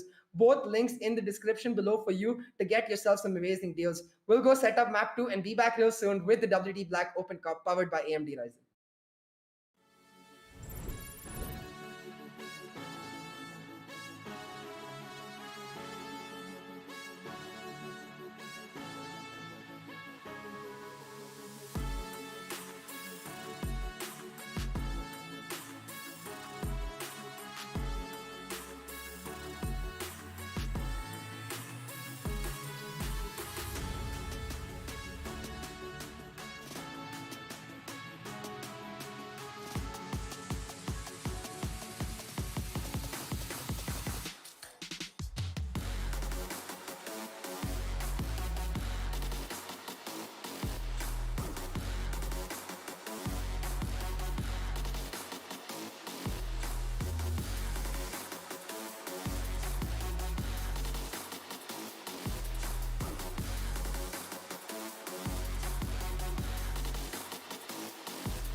Welcome back, ladies and gentlemen, to the WD Black Open Cup powered by AMD Ryzen with the Esports Club as the esports partner. I'm CA, joined by Aggressive this time on the desk as we bring you map 2 of the upper bracket semi-final series between Godlike Esports and Team Mahi.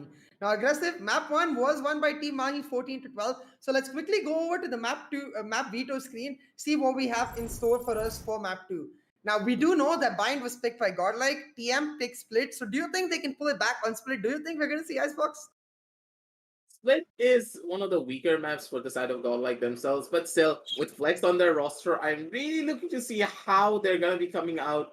Even like, will they be even stronger, or will they still have the same problems that we saw previously with the old Godlike, having that issues when it comes to coordinating a lot of their attacking strategies? But now it is the home ground of Team Mahi. So they should be the ones to come out on top in this engagement if they play their cards right. On the match previously, you and Praniki were talking about the fact that, hey, we didn't see a lot of team play and coordination coming down from a lot of the members of the side of Team Mahi. So hopefully they come back even stronger on this matchup. The Cypher being locked in does tell me, though, I think we can expect a breach pickup for Team Mahi here.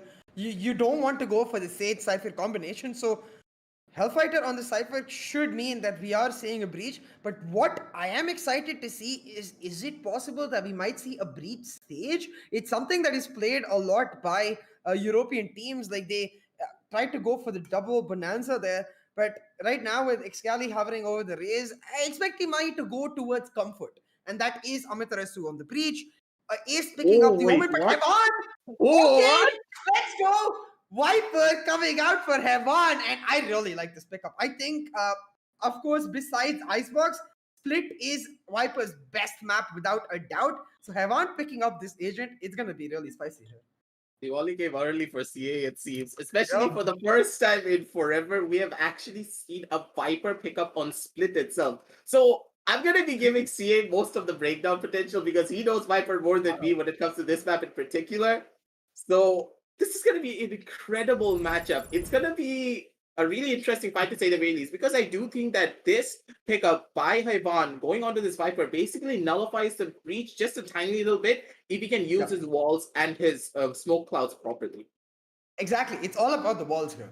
Like, you have to be on point with the walls, because what the walls offer you is that extra bit of unpredictability by being able to hide those particular obstacles. Split gives you so many corners to be able to flash as the breach, but if you place the wall properly, like if you go for the A mid wall, you're essentially able to cut off so many opportunities. Where Amaterasu, I don't think he's going to have as much experience playing against the Viper on Split. He's going to have to rely on pure muscle memory to go for the flashes. And that's the smallest advantage that the Viper gives. The biggest advantage, of course, being that she can cover multiple sites at once and then rely on her smoke to set up these really cool one-ways. I want to see if Heaven has done the homework to be able to ready with those one-ways. Now, the third point is going to be your ultimate. Viper's pit on defense is like, you cannot come to this site. It becomes impossible to push into that site because the way the map is structured, her ultimate essentially covers a large portion of it. And already you can see on the map, he has set up the wall. It is going to be that A mid wall I talked about. So a really interesting look here from Godlike. They're going to leave the Viper to anchor down the A side while they stack up the B. Biggest question mark for me is going to be the fact that they have two controllers on their roster. So having these two controllers do make the attacking side a little bit more difficult and easier at the same time. It all depends on the execution. Not having that initiator, not having a sky, not having a breach will make the task of the duelist a little bit harder if Hyvan is not able to properly set them up with the walls being present. So this type of a combination for me, the double controller, is a little bit of a question mark, but at the same time, picking up the Omen instead of the Brimstone will allow for a lot more potential because of the paranoia being present. With that paranoia, you can go in aggressively for multiple different sites, and I can already see CA just keeping up a plot in his mind in the background. So I don't really know anymore what to expect from the side of Godlike themselves, because this combination for me is absolutely foreign. See, the thing is, this is the combination that was played by a lot of European teams before, like, the map split was opened up a little bit. After the opening up of the map, that the Viper essentially got replaced by the Sage because of her extra utility coming out, wherein you don't want the Viper to be paired up with another controller because of the fact that you lose out on the Sage. We're seeing a lot more teams opt to go for the Sage instead of the Omen. I do feel like this might not be the greatest choice. We're gonna get the rush on his face. Both of the duelists dashing in on either side of him, but it's actually the initiator, Amaterasu. He picks up first blood, and already Team Mahi, they have control of A side. They've got the spike planted, and damn, it feels like they're ready to just get going in this map too. Ivan getting caught out in no man's land pretty much before he can even take a breath, ladies and gentlemen.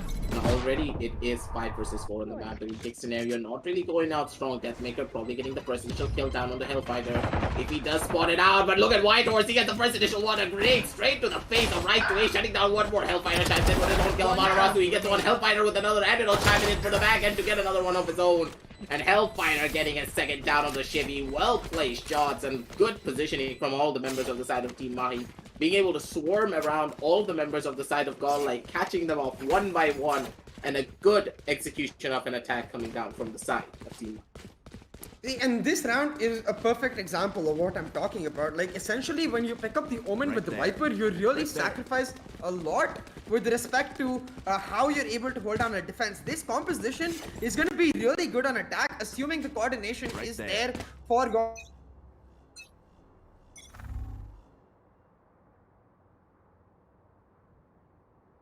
have anything stopping him besides the Killjoy, and the Killjoy being on one side itself means that the Raze is just perfectly equipped to rush on into the side very easily. So Godlike, they're gonna have to be very creative with how they do this, but right now the buy's coming through for TM. They've taken Ram's control, they're pushing into Haven, the flash is coming out, and Heavan, he's gonna get another rush happening in his face.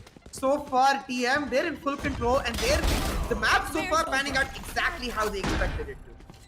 Well, not having a good day on this Viper, but at the same time, we do have to look at the first buy round coming out from them. You do have to remember that this is the Eco and Deathmaker. He's in the prime spot to get a quad kill of his own. Does not land those shots, and he needs to dash back out. Maybe getting another one. He just get a double take onto the head of Hellfighter. His head has to be hurting, ladies and gentlemen. And now with a double peek holding down from the back end, not much to do. Gets a little bit of a tag onto the armor of right to Ace to take him down a little bit, force him to use those extra 1,000 credits to get that armor back up to full. And that is going to be 0 and 2 on the scoreboard for the side of the attackers, ladies and gentlemen. And the first buy round for the side as well. And you can see the discussion happening for Team Mahi already. They're making sure they're continuing to be unpredictable here with this next round coming out. As you said though, this is going to be the buy for Godlike. So it's now or never. I feel like if you lose this round on the defense, the snowball of the eco will be ridiculous, because with this comp, you want to get Deathmaker online on the operator as soon as possible. So you need to win this round, get the stabilized eco, and then maybe towards the 5th round, you can look for the operator pickup. For now though, it's the flashes coming out. All the visual impairment there is to allow Excali to get in aggressively onto side, but it's DM coming up huge. He'll take Excali down and shut that push, but all of this is fake aggressive. TM, they're making their way to it. Look at Hyvan's positioning. Hyvan, he does get one, but he cannot get that second. Hellfighter was way too quick with that Spectre, shutting him down immediately. With the grenades coming on through, Flex tried to throw it, but because of the cage, he did not have the proper lines of sight to line it up properly. But at the same time, it is gonna be 4 versus 3 on the map, ladies and gentlemen. Basically meaning that the side of Godlike, they do have the man advantage. On the side of Rams itself, one member could be opting to go in for a push. The spike has not yet gone down. Right to Ace playing it smart, and now with the spike going on down, it is going to be a post-match situation starting up for the side of Godlike. The pushes are going to be coming on through from the back, and Flex is going to be the one to take the first initial entry, but that concuss was beautiful, but the concuss wasn't enough. Hellfighter pushes it straight through. It's not going to be enough from the back end. It's going to be Whitehorse, so that's going to be Flex come down onto Amaterasu. Flex chiming in with his own kill from the back end, shutting down right to Ace. And that's going to be a very beautifully well-executed retake coming out from the side of Godlike. Take us down to a 1 and 2 score.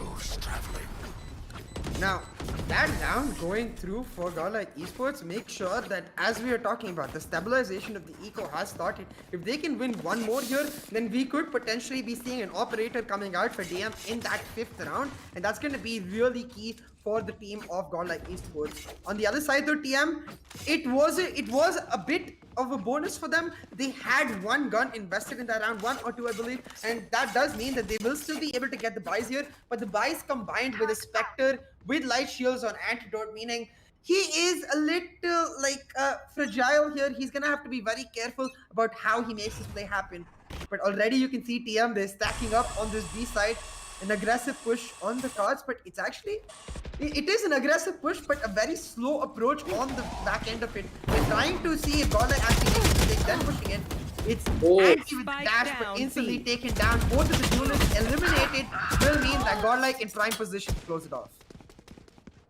Right to ace, he could be the one to right to clutch. He gets a triple kill for himself, living up to his name, ladies and gentlemen. A triple kill, beautifully done, but at the same time, you have to remember that Flex, he is still alive. He still has the grenade, and he can deny the plant as soon as he wants to. And this is a really good spot coming out from him. Ivan also has his toxic bites, Viper bites. So let's see what he can do to hold this one out. And it seems as though Team Mahi, they understand that there are 2 ways that they can possibly stop us from going in for this plan. The smokes are going to be coming on through, being able to go in for the reposition, but at the same time, they need to be careful. Amaterasu, he's going to be the one opting to go in for the taps, and with the Viper Bite going on through, especially with the grenade, that's going to cause a good amount of damage on the right to ace. He gets sacked down to half HP, right to ace, getting a 4K for himself. He's looking for that ace, but Amaterasu is going to be there. He knows exactly where Ivan's going to be popping his head out of. Takes his head clean off with a well-placed shot, and that's going to be 1 and 3 on the scoreboard, ladies and gentlemen. And a good execution round coming out from the side of Team Mahi. Them being able to clutch it out like that was just so good. Yeah, Amaterasu super denied aces, right? To ace. Like, that was a 4K. He could have picked it up right there. God. Denied by Amaterasu, though. Hey, it's okay. As you said, a huge round picked up for Team Mahi. Like, I really like the slow yet like fast execute. Like the idea being that we're gonna make our footsteps slow to not instantly give over information, but as soon as they're in position, the smokes come through and they go for the execute. Despite their duelist going down, the fact that the trades come out with right to ace winning duel after duel, really like coming up huge, reconciling after the loss in that first map where we saw a lot of duels lost on his behalf. Right to ace now huge on this map. Like it's the Antidote, the same execute for Team Mahi, but this time leaving right to ace on the flank. They've got B-side control, but they've also got the wrap around with ace going on towards mid onto him. Oh, Deathmaker with those knives could be the difference maker. Deathmaker, he's coming in. He is online, ladies and gentlemen, and he is reaping every single one of the members of the side of Team Mahi if they are not careful. Right to ace's head gets spotted out onto the side of heaven itself, maybe hunting them down, but once again, it is a dynamic duo of Amaterasu and right to ace to try and close this one out.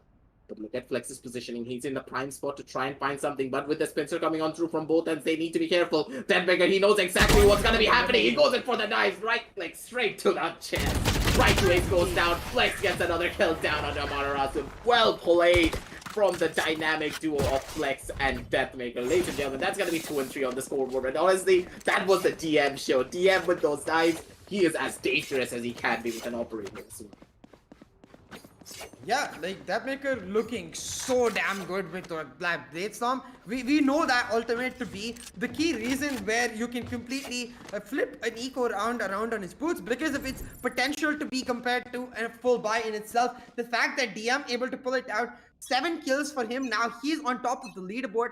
Able to pull out that round does mean that he gets that eco advantage. He's able to pick up the gun. He has 5,000 plus credits in his bag. So if Godlike able to win this round, we can expect him to go for the operator. But Godlike, you can as TM, you can already see they're trying to go for the bait here. They baited out in A presence a bit with that camera, but they've actually made their way onto B, and Godlike rotating means that they've left B side completely open. This is the eco for TM, but they've done so brilliantly. Ace with one and Andy with his own blaze now picking up another. It is the spike gone down, and now with the post plants in prime position to pull off their own Thrifty. The ultimate is already present though for the side of Flex, so that showstopper can be opted to use for scenario. But look at the positioning from Hellfighter with the wall going on up as well, ladies and gentlemen. This could be something that they need to try and close this one out, but the positioning from Hellfighter could be the thing that they need to close this one out for their side as well. TM, they're on the winning foot, and already with that back present coming on through, it's gonna be Hypon getting the first initial opening frag. Shimmy timing in onto the side of Antidote. Flexi still has the showstopper, not opting to use it just yet. Bumps it out, puts it on his shoulder, trying to get one, but Amaterasu is gonna be there with that Phantom descending all the way. A beautiful showing of aim from the side of Amaterasu to have that composure to hold up against the showstopper. Honestly, this guy is on fire, ladies and gentlemen. He does go down to the spike, so taking a little bit of eco damage, but in the long run, they are going to be happy nonetheless to get that round win for themselves, taking us down to a 2-4 scoreline and the 7th round of this. Oh my god, that Thrifty was huge for Team Mahi there, because normally you would expect on the eco, if they lose that round, the free operator comes through for Deathmaker in the next. We're still seeing the operator, but it's at a price here because of the fact that White House has to play on that Spectre, so not essentially a full buy. Now the Viper's Pit already popped in A side will not affect TM at all. They're going for the aggressive mid control, the breach to allow the duelist to get in. It is a B heaven push into the B side, and then Sally picking up the first. White House answers back, but not for long, as he gets taken down by Anti for the trade. But Flex untouched the corner, not checked. And TM, they pay the price. You gotta check every single corner, every single one. Last player standing. Oh no, Deathmaker, he does not get a lot of value out of that. But Antidote nearly getting killed out from the back end, but Flex is gonna be there to finish him off with that satchel in hand, ladies and gentlemen. The op is gonna get picked up as well from his side, and a beautiful showing of skill from the side of Flex. I was watching this on the minimap. I was like, wait, Flex, you're not just gonna do this to them. Flex just pulled off a beautiful showing of triggerness of it, getting the third as well. You have to give it to this man under high pressure scenarios. Flex, he knows exactly what to do, and he knows how to bamboozle the entirety of Team Mahi as well. And this is like the other side of being on a high pressure matchup. TM, they succumb to it. They don't check their corner. It's not really a look we expect from them, but the mistake does happen, and not checking that corner meant that at worst it could have been a 1-for-1 if they had checked that corner, but not checking it means that the spike planter gets taken down and another kill picked up by Flex, meaning that round from a heavily in control of Team Mahi to just completely turned around by Flex for Godlike to pick it up. The operator ensures to be taken into the next round, and a full buy now for Godlike. As TM, they're going to be the ones going for that semi-buy to get their eco back for the next round. Godlike, they're in prime positions to be able to equalize the scoreline right here, right now. But hey, TM have pulled out a Thrifty before, so we'll keep our eyes peeled. Now looking at the positions on the map, I see Excali, he's taken mid control, pushing himself onto B heaven, while the rest of his team grouping up around this A side. I expect Excali to make a bit of noise before TM goes to the execute. Slowly but surely, they're holding down strong, but Deathmaker, he's gonna be the first one to get the first initial kill. Ivan gets another, and Deathmaker, he's gonna try and get out, and he's gonna be able to for free this time around, and it's already gonna be 4 versus 3 on the map. Ladies and gentlemen, DM, he spots out the body of Amaterasu. White Horse tries it with his own kill from the side of the top end. Getting one more, but right to ace could be the thing to close this one out. Gets a good clean headshot down onto Flex. Teleports are gonna be coming on to try and pick up the spike, but White Horse, he's having none of it. He knows exactly what right to ace is thinking. Pops him in the head immediately before he can go in for that full teleport. And a beautiful showing of skill from all the members of the side of Godlike, taking us down to this even scoreline. Going into the 9th round of this half, CA, I'm gonna throw you this question. What do you think that the side of TM are doing wrong when it comes to the executions this time around? Because it seems as though they're opting to go in for the same strategies over and over again. Like, what I don't like about the last particular round is the fact that they did not, Excali didn't really make any noise. Instead, he was playing to cut off rotations, and that meant that all of Godlike was already on the side, ready to deny the push through. DM with the operator, of course, the shots were insane, but ideally you want, as Team Mahi, to make sure that you're either flashing out that position if you're expecting the operator to be there, or bamboozling them by causing a lot of noise on the other side of the map and trying to make that happen. Now, as you said, it has been a little predictable, so I think they are going to try to change something up with this round. I see the Rolling Thunder is ready, as well as the Showstopper, so a very aggressive push on the cards for Team Mahi. Yeah. All of them stacked up towards this A side. It's going to be the bot line coming out, and that will contest Hevan. The duelist, they've already made their way in, but Hevan, he's picked up one. He's able to make his way onto side, and in this elbow angle, he can cause so much pressure. Hevan with another. Hevan with the third, and the Viper right now popping off for Godlike. 3.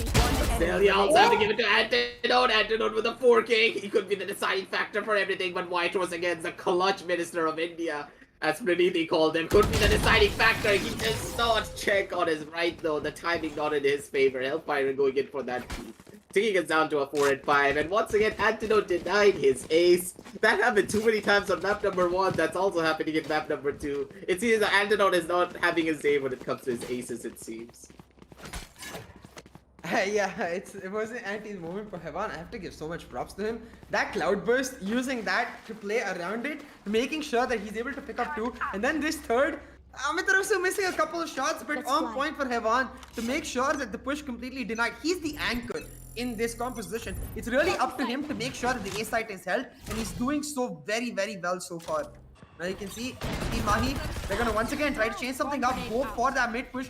Still, they have that rolling thunder, but White Toss with the nano swarms. The first one did a considerable bit of damage. The second one thrown by him, surprising surprising Antidote able to take him down. Another kill going down, meaning it's 4v2 now. TM with the shots, but it's Excali with the trades. It's chaos all around aggressive. And before we even think the round has begun, it's done. 5-5 for both the teams now. Oh my god, Right is opted to go in for that pick and he actually headshot Deathmaker in that scenario, but through the wall with that vandal. I felt that shot because I saw DM's head pop up, but DM having the aim to just pop his crosshair down once again and shoot him right in the head back. That just goes to show the level of skill that all of these players have, ladies and gentlemen. And in this round, I do believe that mid execution was smart. But at the same time, when you go in for the same strategies over and over again, especially against the Killjoy, it's gonna get way harder for you. And once again, we do see the ultimate getting popped from the side of 5 out onto this A side to make sure that they don't come over to this sideline itself. And once again, the flashes are gonna be coming on through a little bit too early. White Horse not checking on his right hand side. Tunnel vision, ladies and gentlemen. That is gonna be quite a big factor for them. That's already the damages to be done. Shivy opting to go in for the spray. He's not going to be able to find it though. It's going to be Antidote with the Blaze Storm being able to get one on the Deathmaker while Deathmaker gets one onto the back end. And it's going to be Hyvan and Flex to try and close this one out. But you do have to remember that from the side of Flex, he does have the showstopper. But in this 4 versus 2 scenario, it would not be smart off to go for it. The ultimate has been dropped from the back end. Antidote could be the deciding factor for it. Not going to be able to hit those knives. The damage has been done though from the back end. And Flex is going to be able to chime on onto Excali at the bare minimum. It's still alive, ladies and gentlemen. Still alive and kicking. Maybe Flex finds something. Not gonna be able to find much though. And it's gonna be Amaterasu to clean up Flex. That's gonna be 5 and 6 on the score. But honestly, CA, that was too much of a nail-biting moment for me. A little bit too close for comfort. These rounds are so fast aggressive. Like the teams, Team Mahi particularly, they're just going at Godlike and testing them again and again. But Godlike, they are answering back. Antidote though in that round was huge. The Blade Storm as well as his dash creating so much space for Team Mahi to be able to push in. Then holding down CP, going for the wrap, able to cause so much damage. Even though he missed the knives on the back end, the fact that he got the kill with his Classic while he was concussed means that Team Mahi able to secure the round. Push Godlike Esports onto the eco here, and it will be TM now looking to just cause some noise towards the B. I believe the fault line was used. Now with the full rotation happening, they're trying to make their way in, but TM, this is so aggressive. TM pays the price, the hat comes off, and now Heaven's position reveals that TM, they know exactly where he is. Hellfighter will find one, and the showstopper, while it misses, creates the space. Now Flex is the showstopper, he's going in, but they're expecting him. All of the players of Team Mahi grouped up under the heaven, they're like, come to me. Come to me. The spray down coming on from the top, and Antidote getting a beautiful headshot on the Shivy as well. It seems this is a beast have been awoken, ladies and gentlemen. It is gonna be TM on the front court. White Horse, he does get one on the Antidote, but the trades are already present and they are there to get the kills. We are on a 5 and 7 scoreline, a very respectable scoreline to say the very least, going up against a breach combination on the side of attack. So now is the real question, CA. Will this double controller combination really work out in their favor for this matchup? Because I do believe not having that initiator, not having that flash while their opponent has that breach on their side will make a lot of these executions even harder if the smokes and the walls are not placed properly from the side of the Viper. Exactly. So I think a lot of the audience might be wondering, hey, wait a minute, how is this comp strong on attack? They don't have any flashes. How are they going to enter? You have to remember that this Viper, when she is not the primary controller, can function very well to set up the teammate with the lack of the flashes. All you really have to do is ensure you know the lineups for that Poison Cloud, and it looks like Heaven knows exactly that. That poison cloud, as you notice on the mini-map, landed towards heaven. So knowing these lineups very important, because then you're able to use that Viper smoke to close off one sight line, use the Omen smokes to supplement that, close off the corners, and therefore make up for the lack of flashes. Ooh. Already you can see the flash came out from Amethyst too, but Flex being able to get out there on time, and DM with the backup, he picks up the first blood, and mid control denied from TM. Instead, they're gonna have to make the rotation happen, try to go around, but Amethyst is just a plastic, finds that shot, and another. What? Amethyst just went gone. Rasu, he's the real danger man here, ladies and gentlemen. And already so many bodies have been piled on Ivan. He does get one, but not much. There's not much more that you can ask from coming out from him. Rasu, he gets another one. He's looking for his 4K, but Ivan is going to be the deciding factor with that classic headshots galore, ladies and gentlemen, for this man. And it's already down to a 1 versus 2 situation. The spike is pretty much in no man's land, but they don't know that for sure. And a beautiful smoke cover, but Hellfire, he does have a frenzy. Opts to go in for the spray. Hits 2 shots to the body and cleans them up right then and there. That's going to be 5 and 8 on the scoreboard. And the 14th round of the second half. Starting on off, but honestly, CA, that pistol round was really close coming out from them, but at the same time, execution down at mid from both of the duelists and not having any sort of duelist support onto the side of B main itself was a little bit of a question mark for mine. Yeah, exactly. Like, it was a bit weird. Like, as I was talking about, you usually want to use the Viper to close off the sidelines and then the Omen to supplement with respect to smokes, play on that, get that fast execute, and then play on the plunge. But hey, I'll give them the benefit of the doubt as them trying to experiment things since it was just a pistol. Now you can see the mid wall has come through, the smoke to cover the vents. They've taken mid control, but mid control not the greatest of things against the breach combination. So we'll see how they're able to translate this into actual site advantages. Wentz picked up for themselves. They are trying to find Team Mahi to peak, but Team Mahi, they're playing this very cautiously. They're like, you know what? You can push onto our heavens. We've got players or utility ready to back it up. The camera in A heaven, the raise in B, wherever Godlike go, they're gonna pay. Guns are getting swapped out, so that's going to give a little bit of noise towards the side of the defenders of where exactly all the members of Godlike are holding on down. Shiggy making a lot of noise with that knife, also buying out and giving a lot of noise onto that back end, but a lot of time is being wasted, and none of the members of the side of TM are opting to go in for an aggressive peek, but it's going to be Deathmaker with the first initial pick of Excali going in for the swing of his own, getting another one on his own accord, but look at right to Ace. His positioning is going to be prime for a lot of this defensive round. If he gets a couple of kills of his own, he could be the deciding factor for all of it. Right to Ace, he does get 2, but Deathmaker is going to be there to shut him down at the very end of it all. And Thrifty in the books for the side of the attackers, ladies and gentlemen. Could be very much possible. Deathmaker in the prime position to get a couple of kills of his own. Both of the members are now shifting down towards the side of CT. The dash is going to be coming on in. It's going to be Hellfighter with the first, Antidote with the second. Cleaning out all up. Good crossfire setups for both of the team members. 5 and 8 on the scoreboard, which is going to be a 5 and 9. And I do believe that Antidote's going to be getting the defuse. Hellfighter being a good boy for his side, making sure he supports its team. 5 and 9 on the scoreboard, ladies and gentlemen. And TM, they're looking strong on the second half. Yeah, like that second round was a little scary though, to be honest. Aggressive for all TM fans out there, because like that crossfire for Excali and Amethyst did not work out. DM playing it so well. He's scary on a ghost, he's scary on an operator, he's scary on a vandal, he's scary on literally any gun he can just pick up. And I think like we might as well attribute that it's not the guns or the game, it's just DM. DM is scary as hell whenever he is in the game and he's on form. So, like, him being able to clear out the heaven gave the opportunity to pick up the round. And even though TM, they win the round, their economy in tatters now. The full buy gonna come through for Godlike Esports. While TM, they have to go for the specters, the judges even. So Godlike in prime position now. Ace, he was trying to get the shotgun surprise on Hevan, but Hevan says nope. Finds the flick, finds the kill, and that's first blood in the advantage of Godlike Esports. Excali, he's sitting on the back end with that judge, trying to be the judge, trying to be the jury here. But Antidote, he's in the 10 spot. And if he's able to get a couple of picks of his own as they opt to go in for the cross, could be detrimental for him. But Chevy, I think he knows what's up. He's going to be opting to go in for the smokes. The smokes are going to be going on out. Placed on beautifully, but the spam does not opt to go in through perfectly. The grenades storm straight in his face. Is going to be deterring Antidote from going any closer, ladies and gentlemen. And already the side control has been established. Two more are being thrown out, but Flex, what was that shot? Straight through the smoke, shutting him down immediately. Excali is going to be coming down from the back end of Rams, trying to get a couple of more kills of his own.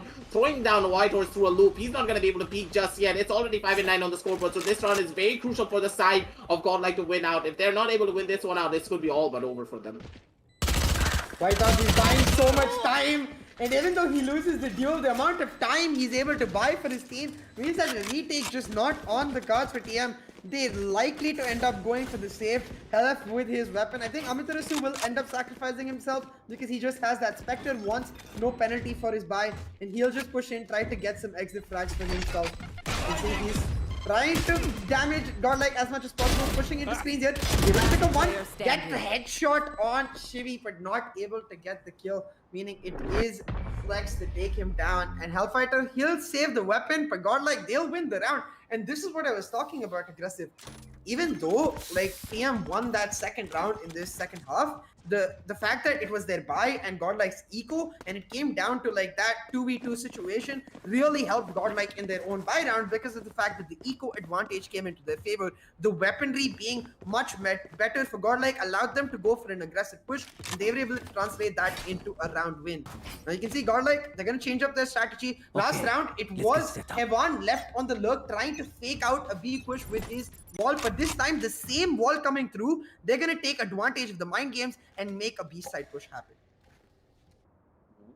We do see that entirely from the side of Godlike. They're all on the B end, but every single member from the side of TM, they're on the side of A itself, and they don't know this, but Whitehorse on this lurk could be the deciding factor for all of it. No one opting to go in for a push down from the side of Sewers, and it's already gonna be Hyvon getting the first initial pick up. Flex with another chiming in on the right to Ace, and with two bodies getting piled up onto the side of B, ladies and gentlemen. This retake has just gotten even harder. Antidote, he does not have his knives. I do not believe he opted to pick up that ultimate orb initially, so that is gonna be a bit of a rough time for him when it comes to this round itself, but still, no harm, no foul, because you do have to remember, this is an eco run coming out from the side of Team Mahi, so they're not opting to go in for the win. They're opting to try and do as much damage as possible. It's gonna be a Sheriff in the hands of Antidote, and that Sheriff is going into full fruition, ladies and gentlemen. He does get one kill. He's looking for his second one. Whitehorse shuts him down before he can even take a breath with that Sheriff in hand.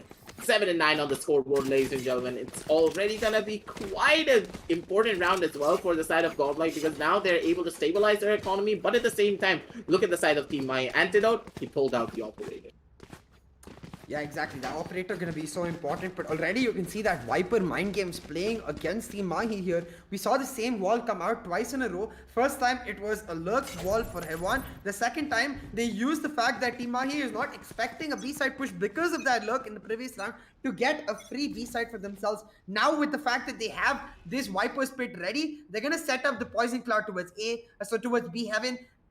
Bring up that same B wall, and if they're able to get the side plant through, that Viper split to play on the post plant is just impenetrable, my bad.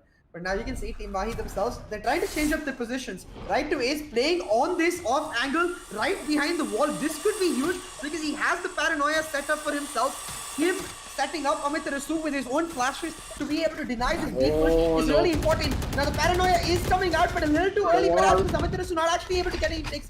The wall's going down. Amaterasu trying to set up the flashes, but right to Ace, he finds the first kill. Deathmaker with another. Ace is left stranded in this position, and he's gonna get taken down. Deathmaker with some nasty flicks and a shot, but Antidote chimes in. He's pulled out the blade stop. So gets one, another. Looking for more, but shut down by DM. 2v2 DM with the fourth.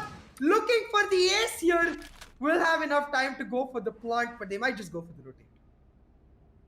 Yeah, what is this guy? What is this man? What is this Chad? He's looking for his ace and he couldn't be able to find it, but Hellfighter shuts him down before he can even take a shot. That is the power of Hellfighter, ladies and gentlemen. Flex is there. Oh my god, he threads that needle. He doesn't even do a wide swing. He does a short swing with a crouch, throwing off Hellfighter's crosshair placement. He was not ready for that crouch itself. 8-9 with 8 HP remaining. Godlike, they're playing beautifully. DM, what were those shots? Flex, what was that peak? All of these players are just insane, ladies and gentlemen. So make sure you support your teams properly because now they needed more than ever. 8 and 9 on the scoreboard. One more win for the side of Godlike to close out this entire set, and one more win for the side of Team Mahi to keep us going down on the map number 3. You have to remember that things are getting heated up between these two teams, and let's see who comes out on top. But Amaterasu a little bit too early with that feed. Deathmaker gets another one on the back end. Flex chimes in with his own kill, and already 2 versus 5 on the map. CA. This could be quite a detrimental fact for the side of TM. I'm not sure how much more of this action this roller coaster my heart can take. Aggressive GPs and so back and forth. For now in this eco, it's a bit of stabilization happening for Godlike. They are able to just take out multiple players from the side of Team Mahi, and now in a 1v4 situation. Like Ace, he's got a gun, but his position Spike is planted. known, so Godlike, they'll get that comfortable A plant through. It's an open plant, so they can play for the heaven. And now right to Ace getting swamped on multiple angles. He's just gonna look for some exit frags here. The TM pushing onto him, he's gonna find one. But yeah, this is just the round not gonna go through for him. But now it's a matter of how many kills can right to Ace pick up, how much damage can he do. But you can see already Godlike, they're giving him the respect that he rightfully deserves. They're not giving him the peaks. They're refusing to cause any more damage. Instead, they're gonna play it very safe, and that's gonna mean right to Ace unlikely to pick up another kill, just gonna end up saving. And this like allows me to just talk about like this Viper particularly. This is why I was talking about how good this composition can be on attack, because this Viper plays a very comfortable role in that secondary controller position because of the fact that you don't have to rely on her for the smokes. She can set up the wall and deny information from the other team. As a solo duelist, as that breach composition, like you rely on a lot of information-based plays to be able to time your flash accordingly. The fact that the information is continuously denied and you're not sure if the Viper wall coming up on a site means that it's just a lurking Ivan or an aggressive pushing Godlike with the help of Ivan, means that you're continuously second guessing yourselves. And I feel like that sort of second guessing is really working against TM right now. So I want to see how they adapt, how they come up on top, because this buy round, the tempo going to be decided right here, right now. Already we see an aggressive push come down from the side of Godlike onto the side of B main. And as you just stated before, with this wall being placed, even with a lot of the flash presence being there, no one from the side of heaven can opt to go in for the peak. As soon as that wall comes on up, ladies and gentlemen, it is going to be all but over for the side of the breach. He cannot really get a lot of value of his own accord. Right to Ace does use the ultimate to get a little bit of information. He's going to be able to find something at the bare minimum, but still at the same time, not really much being found. One player has been detained on the back end, and already the push is going to be coming on out. It's going to be Hellfighter getting the first initial pick down on the DM, but look at Flex. Flex is going to be the one to get down on the Hellfighter, taking him out. The Rolling Thunder does get popped as well. But so many folks being present, ladies and gentlemen. Hyvon actually pulls out the Viper's pit, sending it down onto the back end, trying to do the damage that he can do. But Chibi does spot out one member, I do believe. He opts to go in for the spray, but the shots do not connect properly. It's going to be Amaterasu instead being able to get that kill down onto one. The heal does going to be coming on through. White Horse getting tagged down to 66 HP. And in this 2 versus 4 scenario, not much that you can do whatsoever. Hyvon trying to get a pick of his own, but in this scenario, inside the Viper's pit, he's not going to be able to see much whatsoever. He is surrounded on all angles. 20 seconds left on the clock. No one opting to go in for the push. Hyvon not looking behind him because right behind him is going to be the boogeyman known as Right to Ace. As soon as that spike goes on down, he's going to be opting to go in for the peek. He goes in for the swing. He gets one, and Excali gets the other. That's going to be 9 and 10 on the scoreboard. And that execution was a little bit too sloppy. They tried to overcommit down onto the side of B when they should have opted to go in for the rotation through the Vipers wall being present already.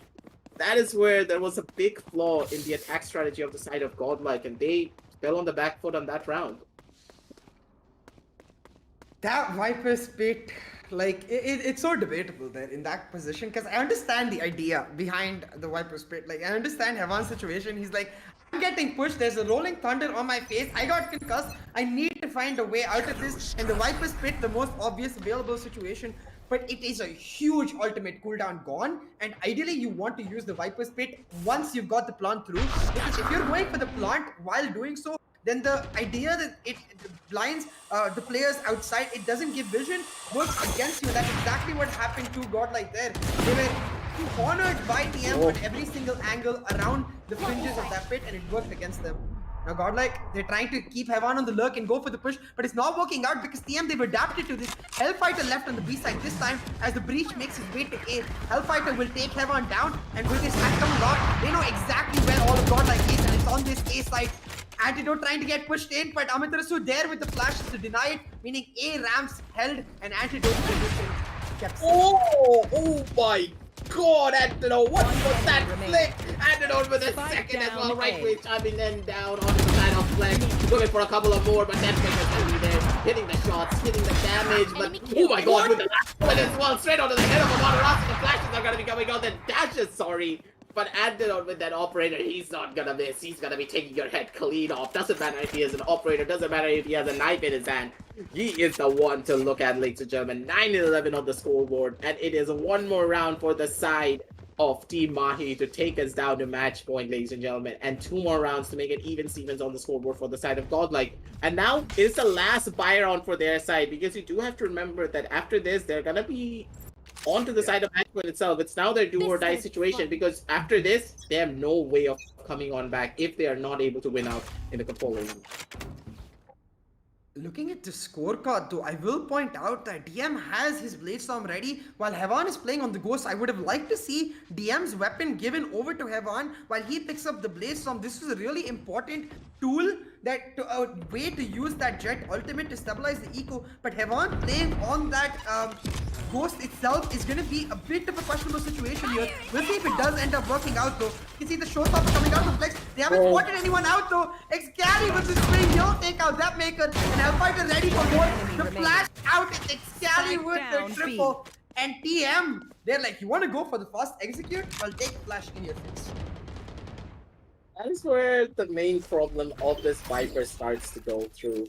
When you use the same wall over and over again, a very experienced team will understand that, hey, I can actually sit down on this pocket, I can sit down on this pocket, and as soon as they push through the wall, or if the wall goes on down, we're going to be the ones actually on the surprise factor. We're going to be the ones ready to set up with our crossfires and get those rounds. And exactly, this is what happened. Excali sitting down on that angle of Cubby. As soon as that wall came on down, even if he got traded out, at least he got 1 kill, and he got a very important impact frag onto the side of DM as well. And Excali, he was in the prime position to survive that, because you have to remember that Amaterasu is holding down from the side of Heaven. He can send those flashes through from the side of Pillar to give him the backup, while Excali is not gonna get flashed. All of the other members of the side pushing down from the side of B main will get flashed.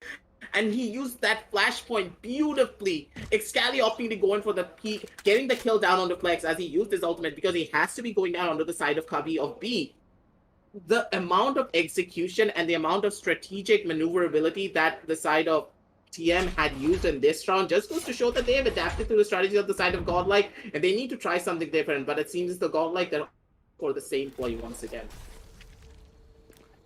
Yeah, like now that ecos are broken, it's gonna be very difficult. And Excali on the off angle, he's like, yo, Heaven, what's up? You're not expecting me here, you're expecting that wall to completely deny vision, and that off angle working out perfectly for the side of Excali. A first blood picked up for Team Mahi means they're in prime position to make sure the match ends here. No overtime to happen for this. We'll have to see though, because DM, he's the kind of player who can pull a situation out of an impossible place. So now you see he's trying to push in, Heaven control being taken, trying to get some stairs peak, but Ace, he's expecting it. The paranoia comes out, he steps back. Instead, you can Godlike, they've got Heaven control for themselves, but they can't push into sight because TM, they're ready to back it up if that ever happens. With Hellfighter and Excali waiting here. Hellfighter gets the first kill, and left. the rocket for Excali, he'll find one. Now DM and Flex, they each found a kill, meaning it's 2v3 on the map. But these two duelists left in a 2v3. Being swarmed at every single angle makes it very difficult. But Flex, he picks up one, gets instantly traded out by Antidote though. And now just DM against the world. Lots of flashes in his face and operator to back it up. Does not have the time. He does not have the space, but he has the headshots. Finds one, and now Amaterasu, he just needs to play for time. He needs to just not die, and he's gonna try to do exactly that. Oh, no! The time runs out. And at the end, Amaterasu takes him down for damn. DM brings impossible situations impossibly close.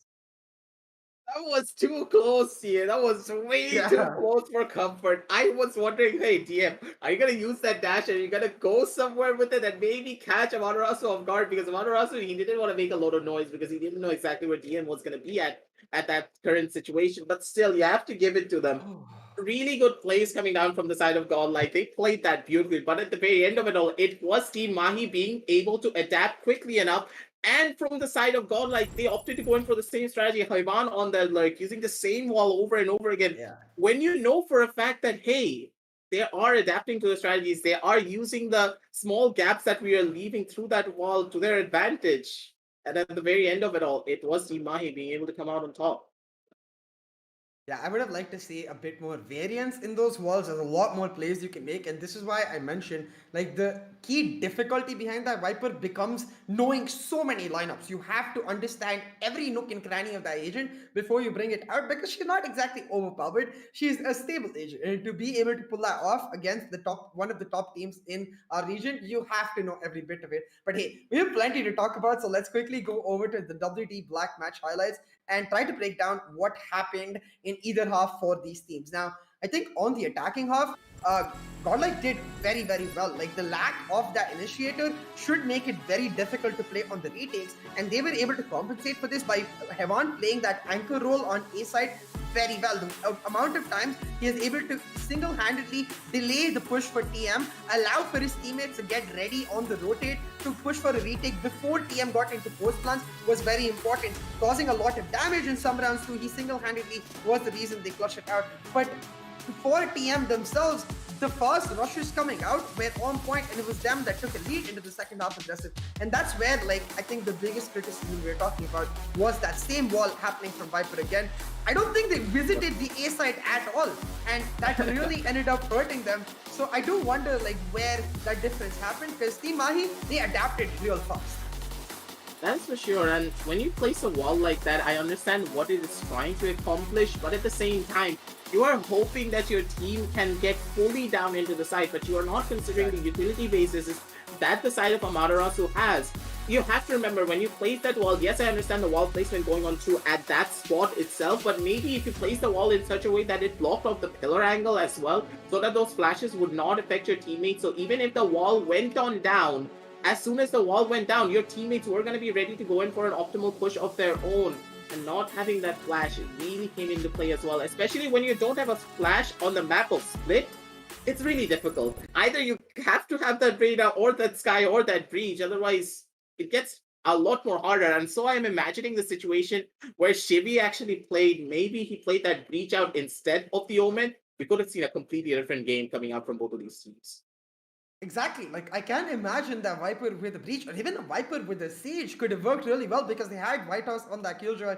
But hey, all of this is theory. I have to give props to particularly on TM side Antidote and Right to Ace though, because in the first map I was noticing a few times where they were making some key errors, losing some key duels. None of that happened here.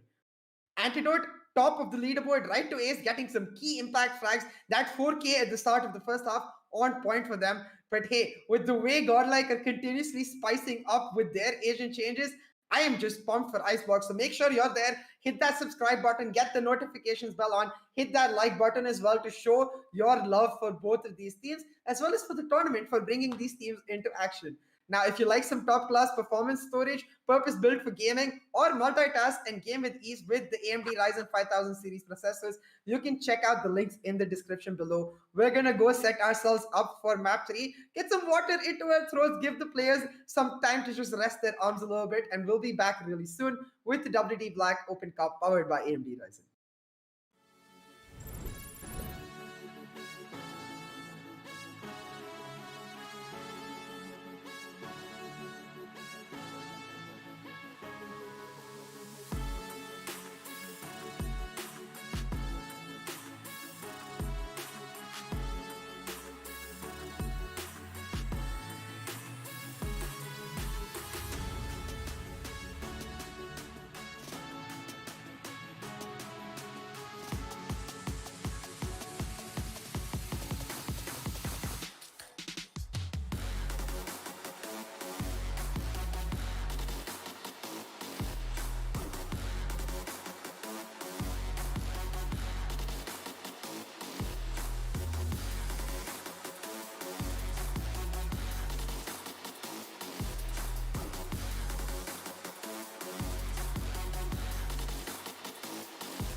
Welcome back, ladies and gentlemen, to the WD Black Open Cup powered by AMD Ryzen with the Esports Club as the esports partner.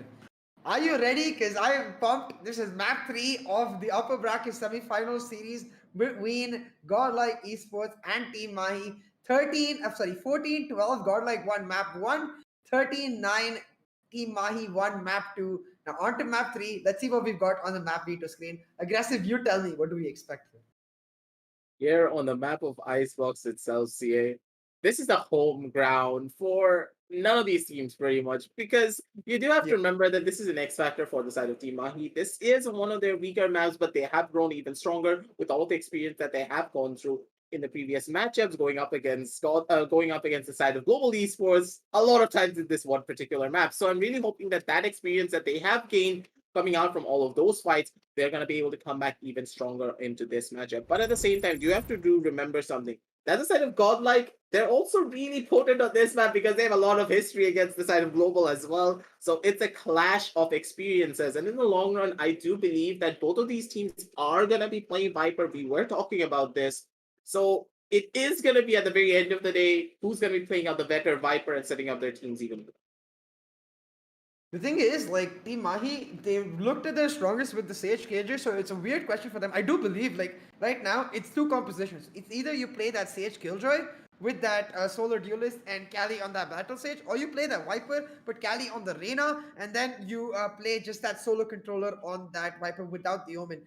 Both of these teams, we've seen them run Sage Killjoy in the past, but at the same time, as you mentioned, like, Godlike, they ran Viper on Split. I do feel like if you run Viper on Icebox, you have the ability to then look for your team to just be a lot more comfortable, like play that Jet on DM, maybe even give Flex that Reyna that we saw all the way back in Invitational 1. He popped the hell off. So I want to see where Godlike finds those minute changes because I feel like if you run a Sage KJ versus Sage KJ mirror here, for it will end up favoring TM and it will be them being able to dictate how it works out. Hevan locking in the Omen, that just means we're 100% seeing that Sage KJ mirror, most likely for both teams.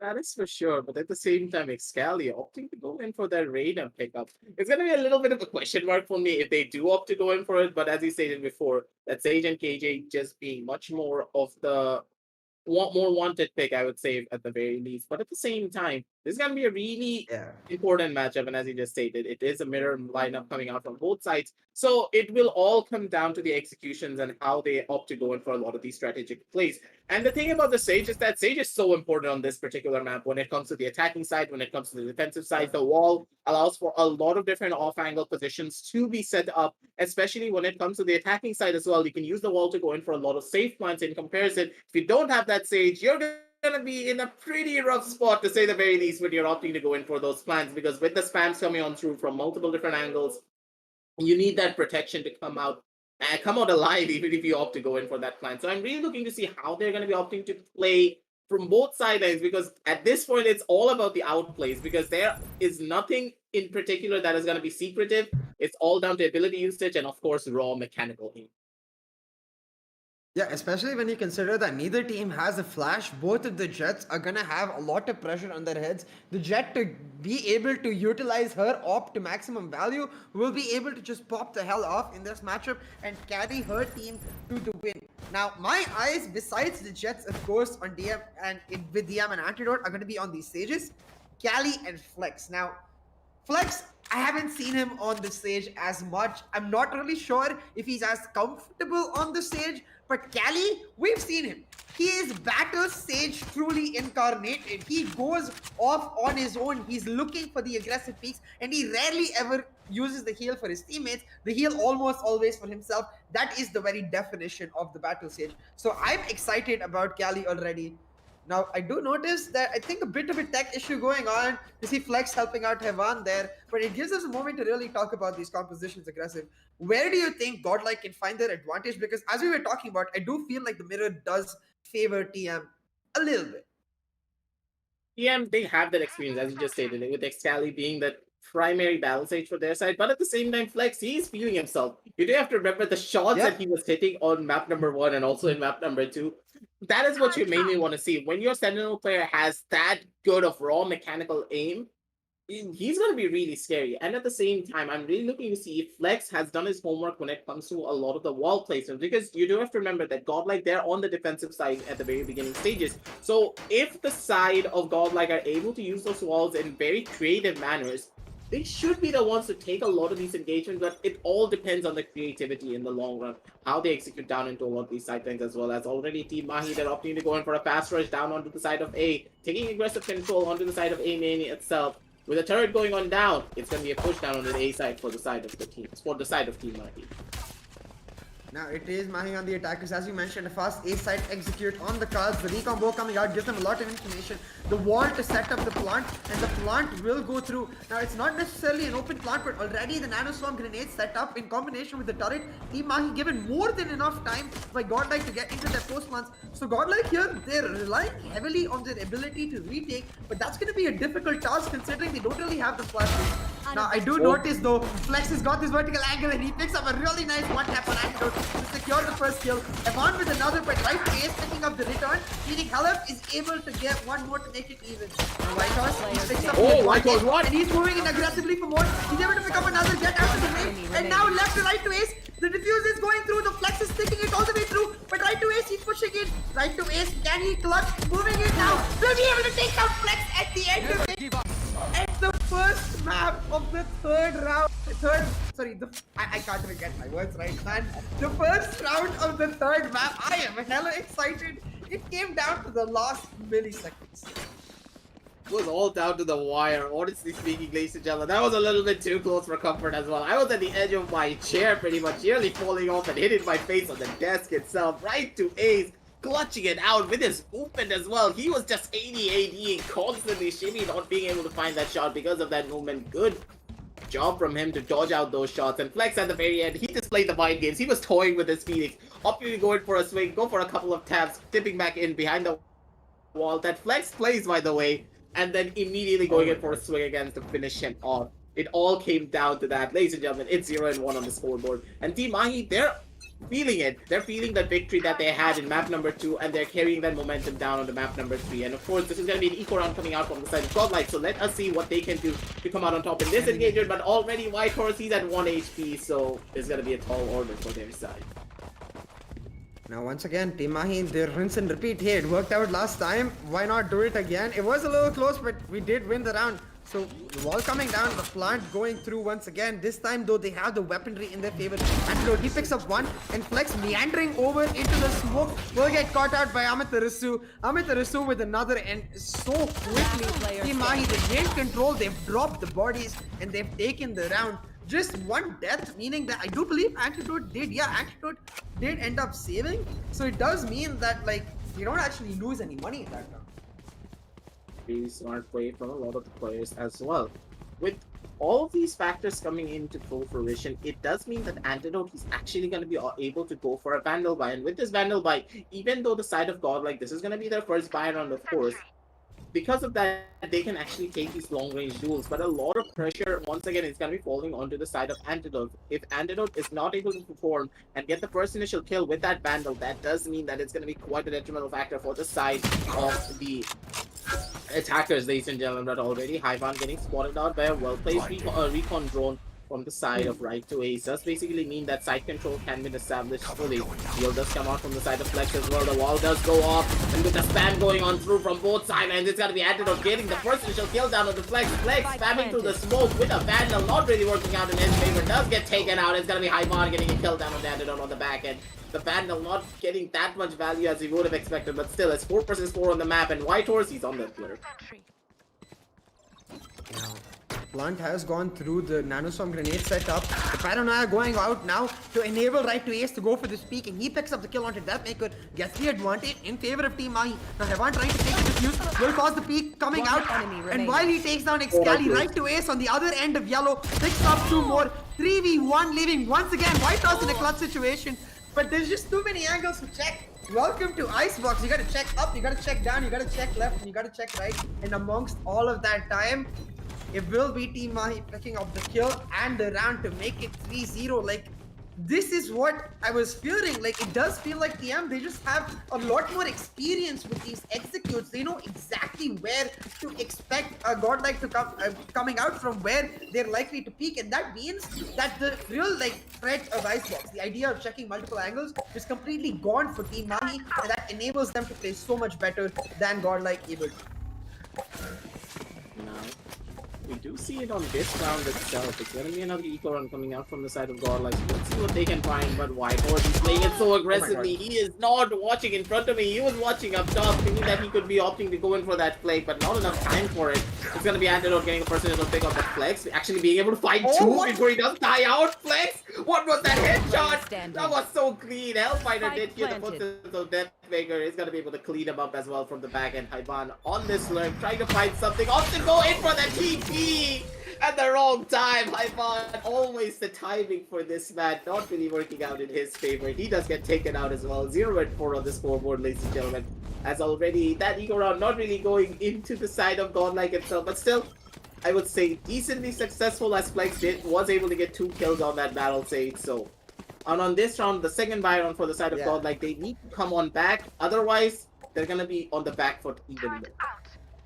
I think that one question is definitely answered that I had. Can Flex play Sage? Yes, he most definitely can. He is looking like very much still the aggressive Flex that we expect, the battle Sage that we expect. So he's been on point so far, but still, it's Team Mahi now with a 4-round win streak. They look unstoppable. So Godlike, they're gonna have to pull out all the stops to make sure that they don't give up a 5th, because losing so many rounds on defense means that the operator will never come through, and without the operator it becomes so difficult. But hey, we're talking about how DM is scary irrespective of the weapon, and this is exactly why he turns up, finds the headshot, but Hellfighter, what was that? Click able to find 1 kill will mean that his team can push in, and while Shibi is able to find 1 antidote instantly there for the return, being his 3v3 now on the map aggressive. Team Mahi, the spike coming in, they have reset. Flexi does have the resurrection though, so this could turn the tables instantly if they play their cards properly. It's gonna be going on through from the back end. It's gonna be Deathmaker being able to get the headshot down with the antidote before the spam was gonna be going on through. Flexi does have the heal and still has the resurrection.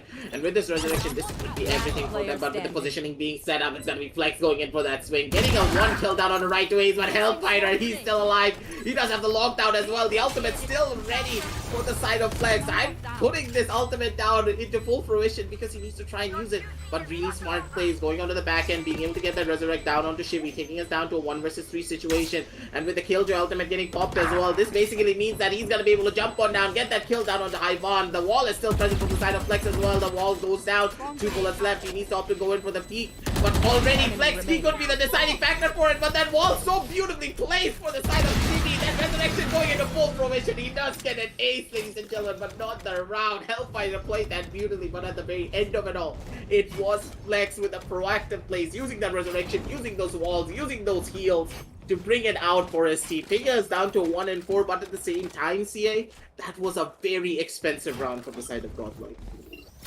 Yeah, but the fact that they are able to win it will give them like a bit of that like hope back in their veins. Like, hey, we put back 1. While they did use a lot of ultimates and were able to did end up losing a lot of guns, the fact that they've got that 1 round in means that they can go into the next, try to make it a step-by-step process to pull back this scoreline that TM have in their favor. But TM though, the economy is still very much blooming. They've got the buys ready, and this time they're gonna try to change it up. Amitarasu on the lurk towards his mate. He's trying to make this kitchen push happen, waiting for this wall to dissipate and using the gap to maybe find a peak. He's not going to be able to do so though. Instead, it is the 4-man stack towards that A where the action will be happening. You see, already Antidote has made his move in. All the Killjoy utility gone. It's Whitehorse though, picks up the first kill through screens. The wall going down a second later does mean that it's Cali able to deny it. The resurrection will come in as well as the kill, and the advantage now severely in the favor of Team Mahi. Whitehorse going in for that slow peak, not really working out in his favor. is going to be a detrimental factor for them, especially with that resurrection. It's going to be 3 versus 5 on the map, even though one kill will come on through. The recons are going to be coming out as well, and for the back end, it's going to be Matarasu on that lurk, being able to find one, but it's not going to be able to find that second. And already it's 2 versus 4 on the map, and like we say for the side of Godlike, but still, it's going to be giving out a little bit of time to understand what happened in this previous round itself. And I do have to give it to the side of Team Mahi to understand that, hey, the A side is a little bit weaker, primarily because the side of Godlike, they're playing it a lot more defensively. They're not really opting to go in for a lot of the aggressive peaks that we would have expected to come out from them. And they're able to come out on top because of it. And I do believe that Godlike, they need to be playing a little bit more aggressively down onto the side of mid or onto the side of B long and try and cut off those rotation angles. Or if they want to play for the retake, play fully for the retake, commit to it instead of trying to hold down the site instead. If you want to play defensively, it is alright, but if you're playing that far back and not playing aggressively at all, you should be opting to play for the retake and not for the side hold itself. I will say though, like the one key difference between how I see this KJ used internationally and the way we're using it here is that like the recycling of the utility, like using the turret for the peaks does not happen as much. I'm not saying as much abusing of the fact, exploitation of the fact that it's just a 10-second cooldown on that turret. Instead, it's just left as it is and allowed to be taken down. At TM, they're going for the push, but Flex with the class that gets that headshot. TM got 1 for 1, and with the Flex and Heavan picking up a kill each, it's 4v2 now in the favor of Godlike Esports. Team Mahi left stuck in this B green area where they can't really move forward, so they're gonna have to find the picks to enable them to do so, and it's exactly that, right to Ace and Hellfighter finding 2 clean headshots to equalize the scoreline, and now 2 versus 2, they can go for the plant. Clone versus clone, ladies and gentlemen. Which of the clones are going to be able to come out on top is the real question. You do have to remember, though, from the side of the defenders, the 100 Fury is still present, and so is the lockdown from the side of White Horse. Or right to Ace, he spots out the head of Shibby. One thing to the head, one to the body to clean him up all up. But I don't think right to Ace actually spotted out the shoulder of White Horse as he opted to go in for that peek. There should be a rotation play from their side. A lot of footsteps are being made, but a good nano swarm is going to be deterring White Horse from pushing down any forward. 30 seconds left on the clock. They need to opt to go in for the plant down immediately. But White Horse is in the prime position to deny this plant. He's waiting for it to see if the plant is going to be going on through. He does get 1 kill, but he's not going to be able to get that second. And the spike plant is going to be going on through for the side of Hellfighter. He has his lockdown ready as well.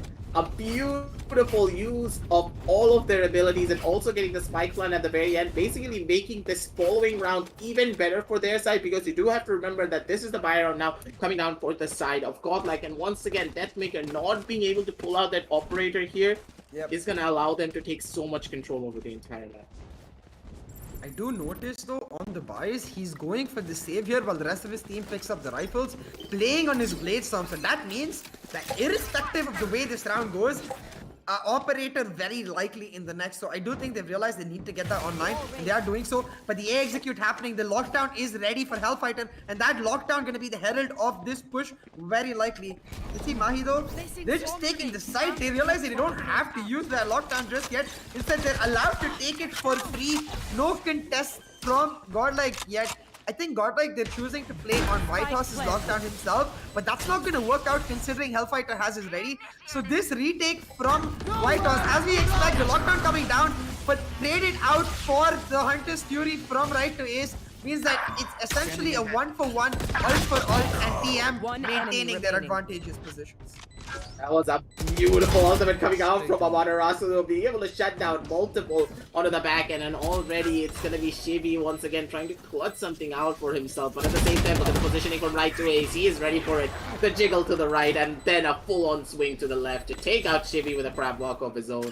That's going to be 1-7 on the scoreboard, ladies and gentlemen, and a very beautiful showing of skill as well, both in the micro and in the macro sense, because you have to give it to Amaterasu to have that composure to pop that ultimate, go straight into sport, get 2 kills, and then get traded out himself.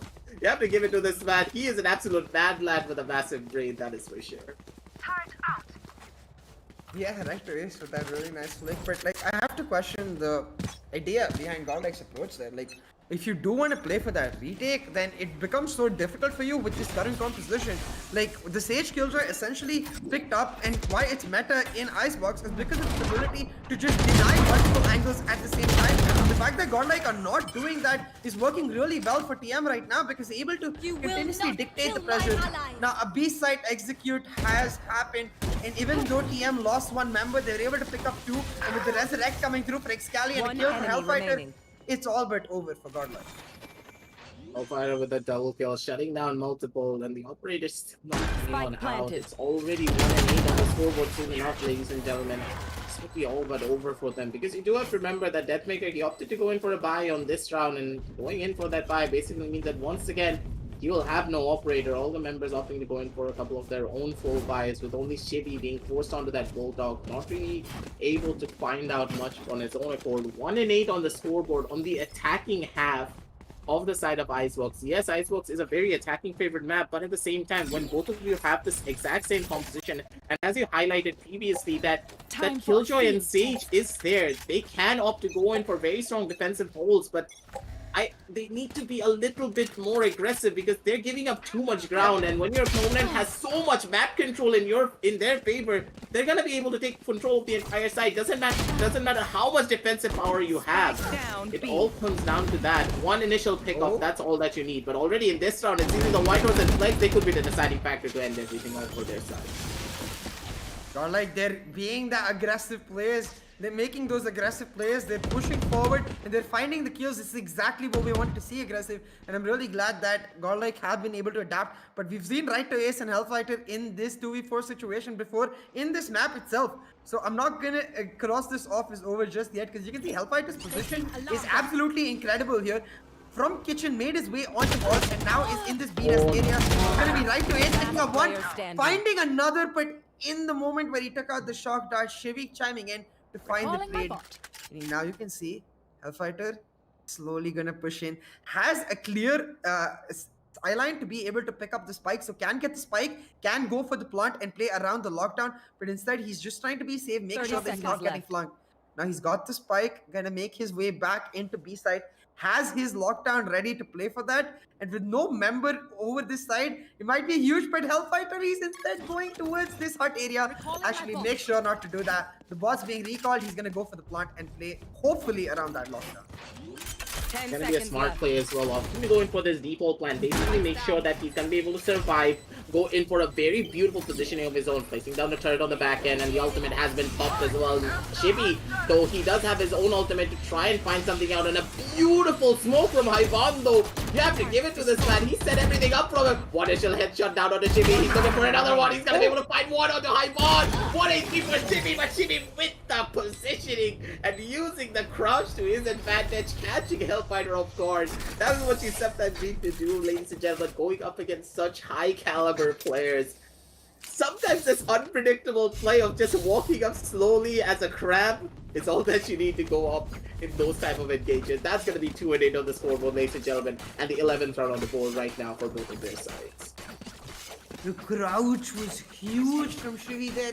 He did not have a lot of HP because Hellfighter did brilliantly in this position to be able to get a tag right here. You're going to see on the replay. Shivi goes for the peek. He gets a shoulder tag and takes Shivi down low. And then there's a really nice headshot. But in this situation, I do wonder if he can instead opt to go for the Nano Swarm throws and play around that.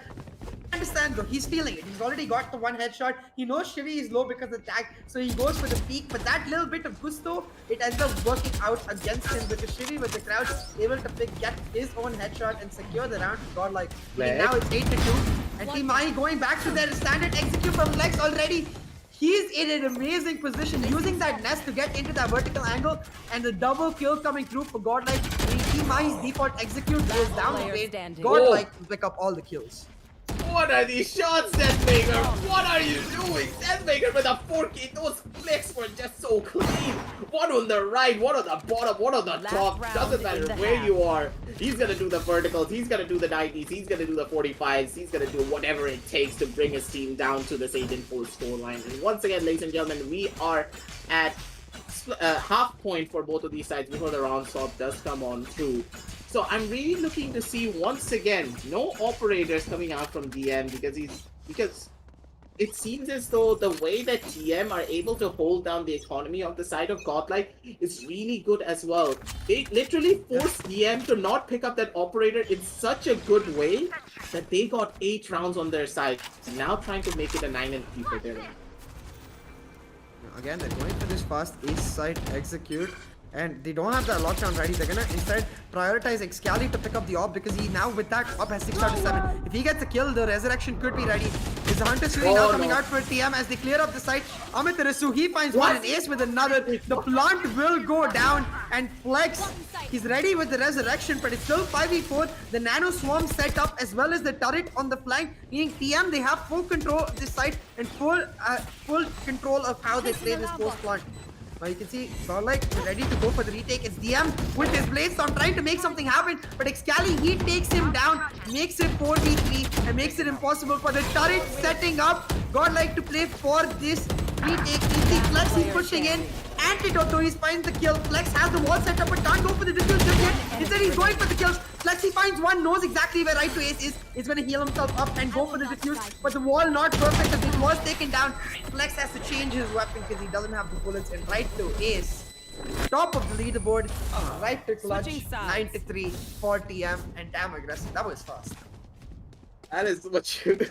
That was such a quick round as well. Like, I'm gonna try and break it down for all of you guys back at home because this was a really crucial round and a very smart round coming out from the side of Team Mahi as well. The way they held down the crossfires was really beautiful because you have to remember that 2 members were holding down from the side of top heaven, 1 member was holding down from the side of the NB nest, A nest, and 1 member was holding down from the side of tubes itself, basically meaning that all of the angles were covered vertically instead of horizontally, with only Excali and Amaterasu playing at the crossfire down at the side of bottom. So even if you take down one of the members onto the side of the horizontal angle, basically the vertical angle is still present with the crossfires ready. So wherever Godlike wanted to go in for the peaks, they would have not been able to. And I would have liked the side of Excali to opt to go in for a resurrection in that round, but he did not opt to go in for it just yet. But look at Antidote, he's in the prime position, he's playing the Jet mind games. Antidote one after the next, he's cleaning them up. Another kill has been found by Flex, but Amaterasu chimes in with his own kill. And this, once again, this round, if it goes in the favor of the side of Team Mahi, double digits are on the board, CA, and you know what happens when double digits are found. Yeah, and the even bigger advantage of winning the pistol is that you can guarantee yourself an operator in the third by going for the save in the second. So TM here in a prime position, they did not have to face down against a single operator on their attacking side, but now in this 4v1 situation, as long as they're able to make sure White House doesn't pull off honestly Herculean miracle, they will be able to get the operator online for themselves. Now White House's position is revealed and it's Antidote. Beautiful round from him. Utilizing the verticality of Icebox to perfection, he's able to get himself onto the container area around the B green, using his ghost to get headshot after headshot, picking up the double, and then the third from the attacker's side spawn themselves. TM, now you can see, they're actually not going for the saves aggressive. I see Antidote also picking up the Spectre. They want to push as hard as they can to end this map. That's for sure, and this is really smart play coming out from them as well, as I do believe that they want to play as aggressively as possible, force the side of... I do think they expect the force buy to come out from the side of Godlike. That's why they opted to go in for these full Spectre buys and not the operator buy onto their side. This is really smart coming out from them as well, but look at the positioning coming out from the side of Hellfighter, maybe able to shut down one. It's gonna be right to ace with one. Hellfighter with a second. Hellfighter with only 2 bullets. He needs to be careful though, otherwise he could be taking off a bit more than he can chew, but Excali as the backup chimes on it. Get that kill down on the Deathmaker. Not much to do for the side of Whitehorse himself. Right to ace, just gets the swing on. Gets a headshot down on the Whitehorse, takes him out, and that's gonna be 3-11 on the scoreboard, ladies and gentlemen, and a beautiful showing of skill from all the members of the side of Team Mahi. It's 3-11 CA, and now it's a do or die situation for the side of Godlike because you do not want to fight for match point, because now it is your final buy round for this entire map and this entire set. Yeah, it's do or die. Exactly as you said, like you cannot afford any missteps here. And we were talking about how important those jets were going to be for either of the teams. And we will see if they are able to just pop off here, because DM hasn't been on that top quality Deathmaker form that we know him to be at. So hey, I want to see him just land some insane shots, pull off some insane kills, because that's the only way Godlike will be able to come back. I can see the setup for the side of Team Mahi very simple. The wall hasn't really gone down yet. Excali, he's playing around that kitchen, holding it down, while two members play A with Killjoy's setup, and two members play B with Anti holding down yellow. The wall will go down now. I think Excali heard the audio cue of DM moving in aggressively towards the mid, but with this mid control that DM has got, the A execute on point for the side of Godlike. Positioning from the side of DM and Excali, though, a lot of this attacking side is going to be falling into the fact that will DM be able to spot him out, and yup, he spots on the top of his head. Excali not expecting it, gets taken out almost immediately. DM, he's the boogeyman, he walks in straight into the crosshair vicinity, but he still gets those kills. Hellfire chimes in with his own kill down on the flank, but still at the very end of it all, it was a bonus round being played from the side of TM and from the side of Godlike. They were able to take aggressive map control down on the side of mid itself and take fight after fight round, kill after kill, and Deathmaker. CA, you said that he needs to be hitting a lot of insane shots, and he's hitting every single one of them. Caster's Curse not coming true for this matchup just yet because he heard our calls, and he is taking the side of Godlike down for a possible comeback if they're able to hold strong. But honestly, CA, look at the opposite side. It's antidote on that operator I've already scared. Yeah. And this is why we like really attributed so much to the Jets to begin with, because getting that operator online against this particular comp where you have no flashes, it relies purely on your crosshair placement, on your pre-fires. And antidote, you can see they've left him to anchor down B side all by himself, but they're going for this. Look at Excali here, he's walled him, but pushed in through the tube. He's got in mid control with the help of that drone. Now Excali, I don't think they're expecting this at all. He's gonna find DM here. Can he take him down? He's gonna do exactly that. Excali with so much pressure. He walled himself outside the kitchen tube, pushed out, and that is just an amazing play from Excali to surprise the hell out of him. First of all, he got that kill. Second of all, he got out of it alive. What? Yep. What? Excali, you're a madman. Normally, we always see this play coming out from a lot of players, but at the same time, being able to survive that just goes to show that you have a lot of composure to work with. But Shimmy, ooh, gets a double ding to the head. Oh, Excali, but he's still able to survive because you do have to remember that that dig only dealt a little bit of damage, because even if it's a double wall bang headshot, especially with that Phantom at that range, because of damage drop off, he's still gonna be able to survive and heal up back to full. But Excali, he's still trying to bite off a bit more than he can chew. He needs to be careful, but Antidote probably gonna get this kill down on the Flex, but Flex with that jiggle is able to survive, and this could be the thing that they need to keep this one going. But Antidote, he opts to go in for that reload at the wrong time, but still he's gonna be able to survive, back off, and live to use this operator for another couple of seconds. But at the same time, look at Excali, he's the battle sage, ladies and gentlemen. He gets a double kill. Antidote chimes in with his own kill down onto High Bond. But Whitehorse on this lurk could be the deciding factor for all of this. Flex gets another kill down on the right to 8. But with only 2 seconds left on the clock, they cannot opt to go in for the spike plan, and the defenders win this one out because of the sneaky positioning coming out from the side of Hellfire. And he is the last remaining member, and he is the pillar stone for the entirety of Team Mahi.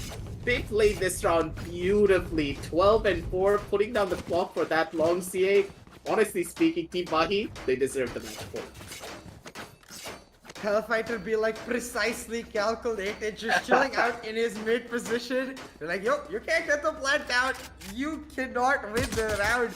He'll pick a match point for Team Mahi, and it will mean that, damn, that mid push worked out perfectly. Like, what I especially like, as you said, like a lot of teams tend to do that internationally as well, like walling themselves out, going to push. But what I like from Team Mahi is they gave resources to Excali to make that happen. The drone coming out from right to ace in that mid area to make sure he doesn't get caught off guard, also masking any audio cues that he might inadvertently give up, and making sure that it's just a standard drone where you're able to catch them out. So I really like that push together for Team Mahi as a team, and they coordinated to make that happen. As you said, not only did he get the kill, but the fact that he got out and then lived to survive another day against Shivi's shots, like makes you feel like, damn, why that Phantom, really the pain in your heart. Like, no, I landed the shot, but nope. 12-4 aggressive for Team Mahi. They've got the operators still. Actually, wait a minute. Hold on. I don't see the operator anymore. So it's actually just Antidote saving up, playing on that blade.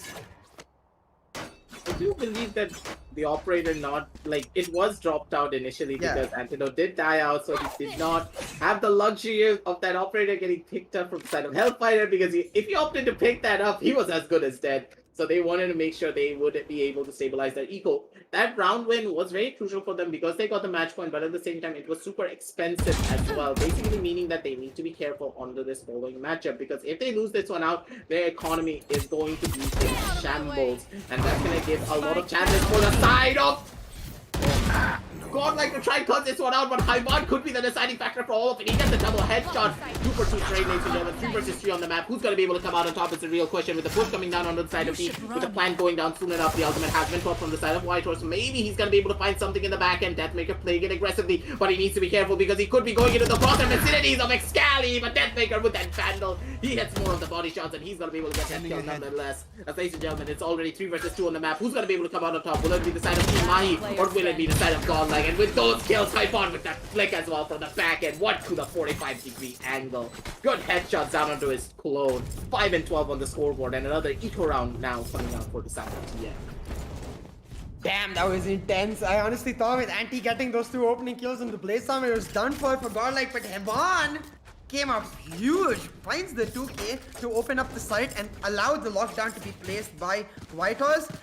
Pushes in further, gets 2 more to make it a 4k for himself and keep Godlike alive in this match. With this round win for Godlike, it will mean TM now they're forced onto that eco. And notice Anti, he's going just for that frenzy, making sure I think to have enough money to pull out that operator in the next round. But you can see TM, they're trying to go for a gamble here, a 5 stack on this A side, the push coming through, the eco rush on the cards. But Excali, I think him going on to go for a second reviewing position, and White Horse picks his head out of the air and takes him down. But a 1-for-1 trade for TM does mean a gun picked up for them, and they will take that every day of the week. Now TM, they did stack up on the A side, meaning B completely open, and they're going to go for the retake now. But Shivi, he finds one Hellfighter with another, meaning again, another gun picked up. It's going to be Anti this time, being able to take that, and now 2 guns in their favor. The retake very much possible. Very much possible, but at the same time, when you have the battle stage known as Flex, it's gonna be quite a difficult factor, but Anti with those double kicks to the head onto the side of Flex could be the deciding factor for the side of Team Mahi themselves. Just squad out the head of Ivan though. Not opting to go into the hood just yet, but Anti, he could be the one to close this one out and get this clutch. Here's the teleport coming out from the side of Ivan, knows exactly where he is gonna be. Teleport placement reading supreme, but Ivan with the movement, he's able to dodge out the shots and the armor not in the favor of the side of Antidote. He gets dinked in the head and he gets taken out. Ladies and gentlemen, that's gonna be 6 and 12 on the scoreboard. And it all came down to the wire, especially on that eco round. Honestly, CA, I don't know how to feel. Godlike, they were able to win that one out, but that was too close. That could have been a Thrifty and a win for the set for the side of Team Mahi, ladies and gentlemen. But Antidote, once again, he's finally back on his operator, so the real crunch time has begun for the side of Godlike. 6. This is the buy round for Team Mahi. The operator online for Antidote, but this is a glass cannon operator, but it still works out. He gets that first blood onto that nest. Lurk from White Horse. Amit Rasu with the aggressive shouted step, getting onto the top of B green. He picks up another kill, and TM are like, enough is enough. Now we end it, and they're looking to push forward for the same. A really nice shot dart will mean that DM tag low, but now you can see the Hunter's Fury coming out for right to H to try and counter that. Ultimate from Flex doesn't actually go in that direction. Instead, trying to catch DM out will mean that because of Flex's resurrection, it's 5v4, and now heavy pressure on Antidote as all of Godlike stacking up on this side. He's got to hold it down. Gonna hold it down and needs to get this kill, but Deathmakers get the headshot instead. Antidote not being able to find that shot. Quite a detrimental factor for him, but at the same time, it is still 4 versus 4 on the map, ladies and gentlemen. Right, he does have a people involved to try and find something for his team members. One guy moving down from the top side of nets. It is going to be DM, but the positioning from all the members of the side of Godlike, they're opting to go in for the back end. The Defender Kitchen ultimate has been popped, but Shivi, he does have his own Hunter's Fury. Try and deny it for as long as he possibly can. The push is going to be coming on through the wall. It's going to be going on down, and it's going to be Flex with a double kill. He, with this aggressive push, is going to be able to find out such a crucial kill as well. But right with a double kill of his own accord, he's able to time in. Amarasu does one-on-one member holding down from the top side of Death. The smokes are going to be coming out through as well. And the Ninja Diffuse is going to be holding on down strong. Amarasu, he needs to get this kill. But the Jiggle coming down from the back and he's going to be able to survive. But Amarasu with the flick to up, and Defenders there's the win. smoke as well. The IGL for the side of Team Mahi, taking us down to a 6-30 scoreline to close out this map, to close out this set. And that flick, my oh my, with that spray transfer as well, so clean and so crispy. Team Mahi, they are your champions for this matchup, and they're going to be moving on forward into the upper brackets. You can already see the happiness for them to have been able to pull out this series. It was so much that Hellfighter's camera even tripped out for a second. Like, damn, Team Mahi. I really like this play though, right here, looking at the replay, like setting up the smoke and telling Ace, bro, I got your back, just go for the defuse, and Ace the trust and belief in his comrade there to go for the full defuse. He's going to be leading from the front, picking up 22 kills to his name, and I have to give so much props to Ace because from map 1, where he did not look like the Ace we know and expect, to map 2, where he popped the hell off and kept getting impact kill after impact kill, to map 3, where he's at that top getting the MVP for himself. It has been one hell of a series. But hey, props to be given to Godlike too, because they made it that exciting. Now, we have plenty to talk about. We're not done just yet. So let's quickly go over to the WD Black match highlights and really try and wonder what went wrong for Godlike along the way. Because I say that given the fact that map 1, they looked so dominating in the first half. 10-2 they started off, but in the second half, they did not look as comfortable on the defense. And I do feel like a lot of it came down to communication because Team Mahi were continuously able to just spread them out and expose holes in their armor and push through. Now, they were able to finish off that map, and that was huge. And they carried the momentum onto the second map where they pulled out this Viper pick to try and surprise Team Mahi. But even that we saw did not end up working out in the second half. They were really good in the first half, but in the second half, the same wall not working out. And I feel like, again, that has to do a bit of communication. Third map, Icebox, not their strongest, but they did their best. And we were talking about how the mirror just doesn't favor them. It did not end up working out. And that's exactly where I have to give props to Team Mahi, because they pulled off an insane comeback. They adapted themselves to the Viper, and then when they were given the little advantage from the get-go, they dominated and they played it really well to make their way onto the upper bracket finals.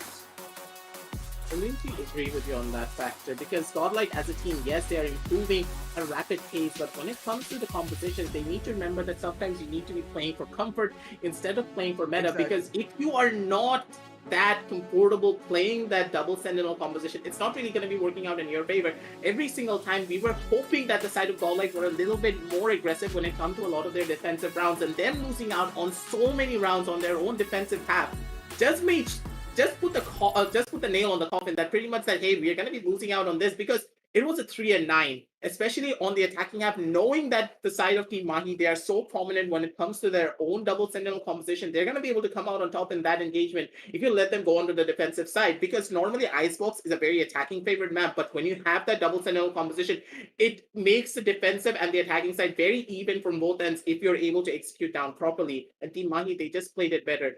And the thing that came down to the map number 2 was the side of the adaptability. Team Mahi, they were able to adapt, while the side of Godlike, they opted to go in for the same strats over and over again, really falling a little bit short. But hopefully in the lower brackets, they're going to be able to understand that and come back even stronger, because once again, we want that revenge story coming out from both of these teams. But honestly speaking, Godlike, they have a lot to fight through to go back on top and get that revenge match for themselves.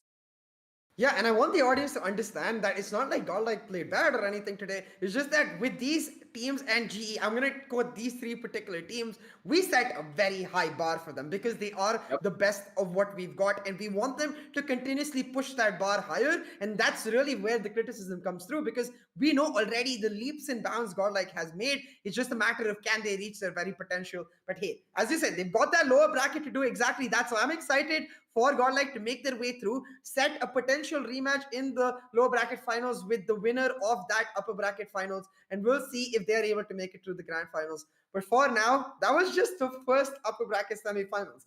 Up next, we've got our reigning champions in our other tournament in GE coming through to try and take down Reckoning. So make sure you're there on time for that. Hit that subscribe button, get the notifications bell on, and hit that like button to support the stream as well as support the players.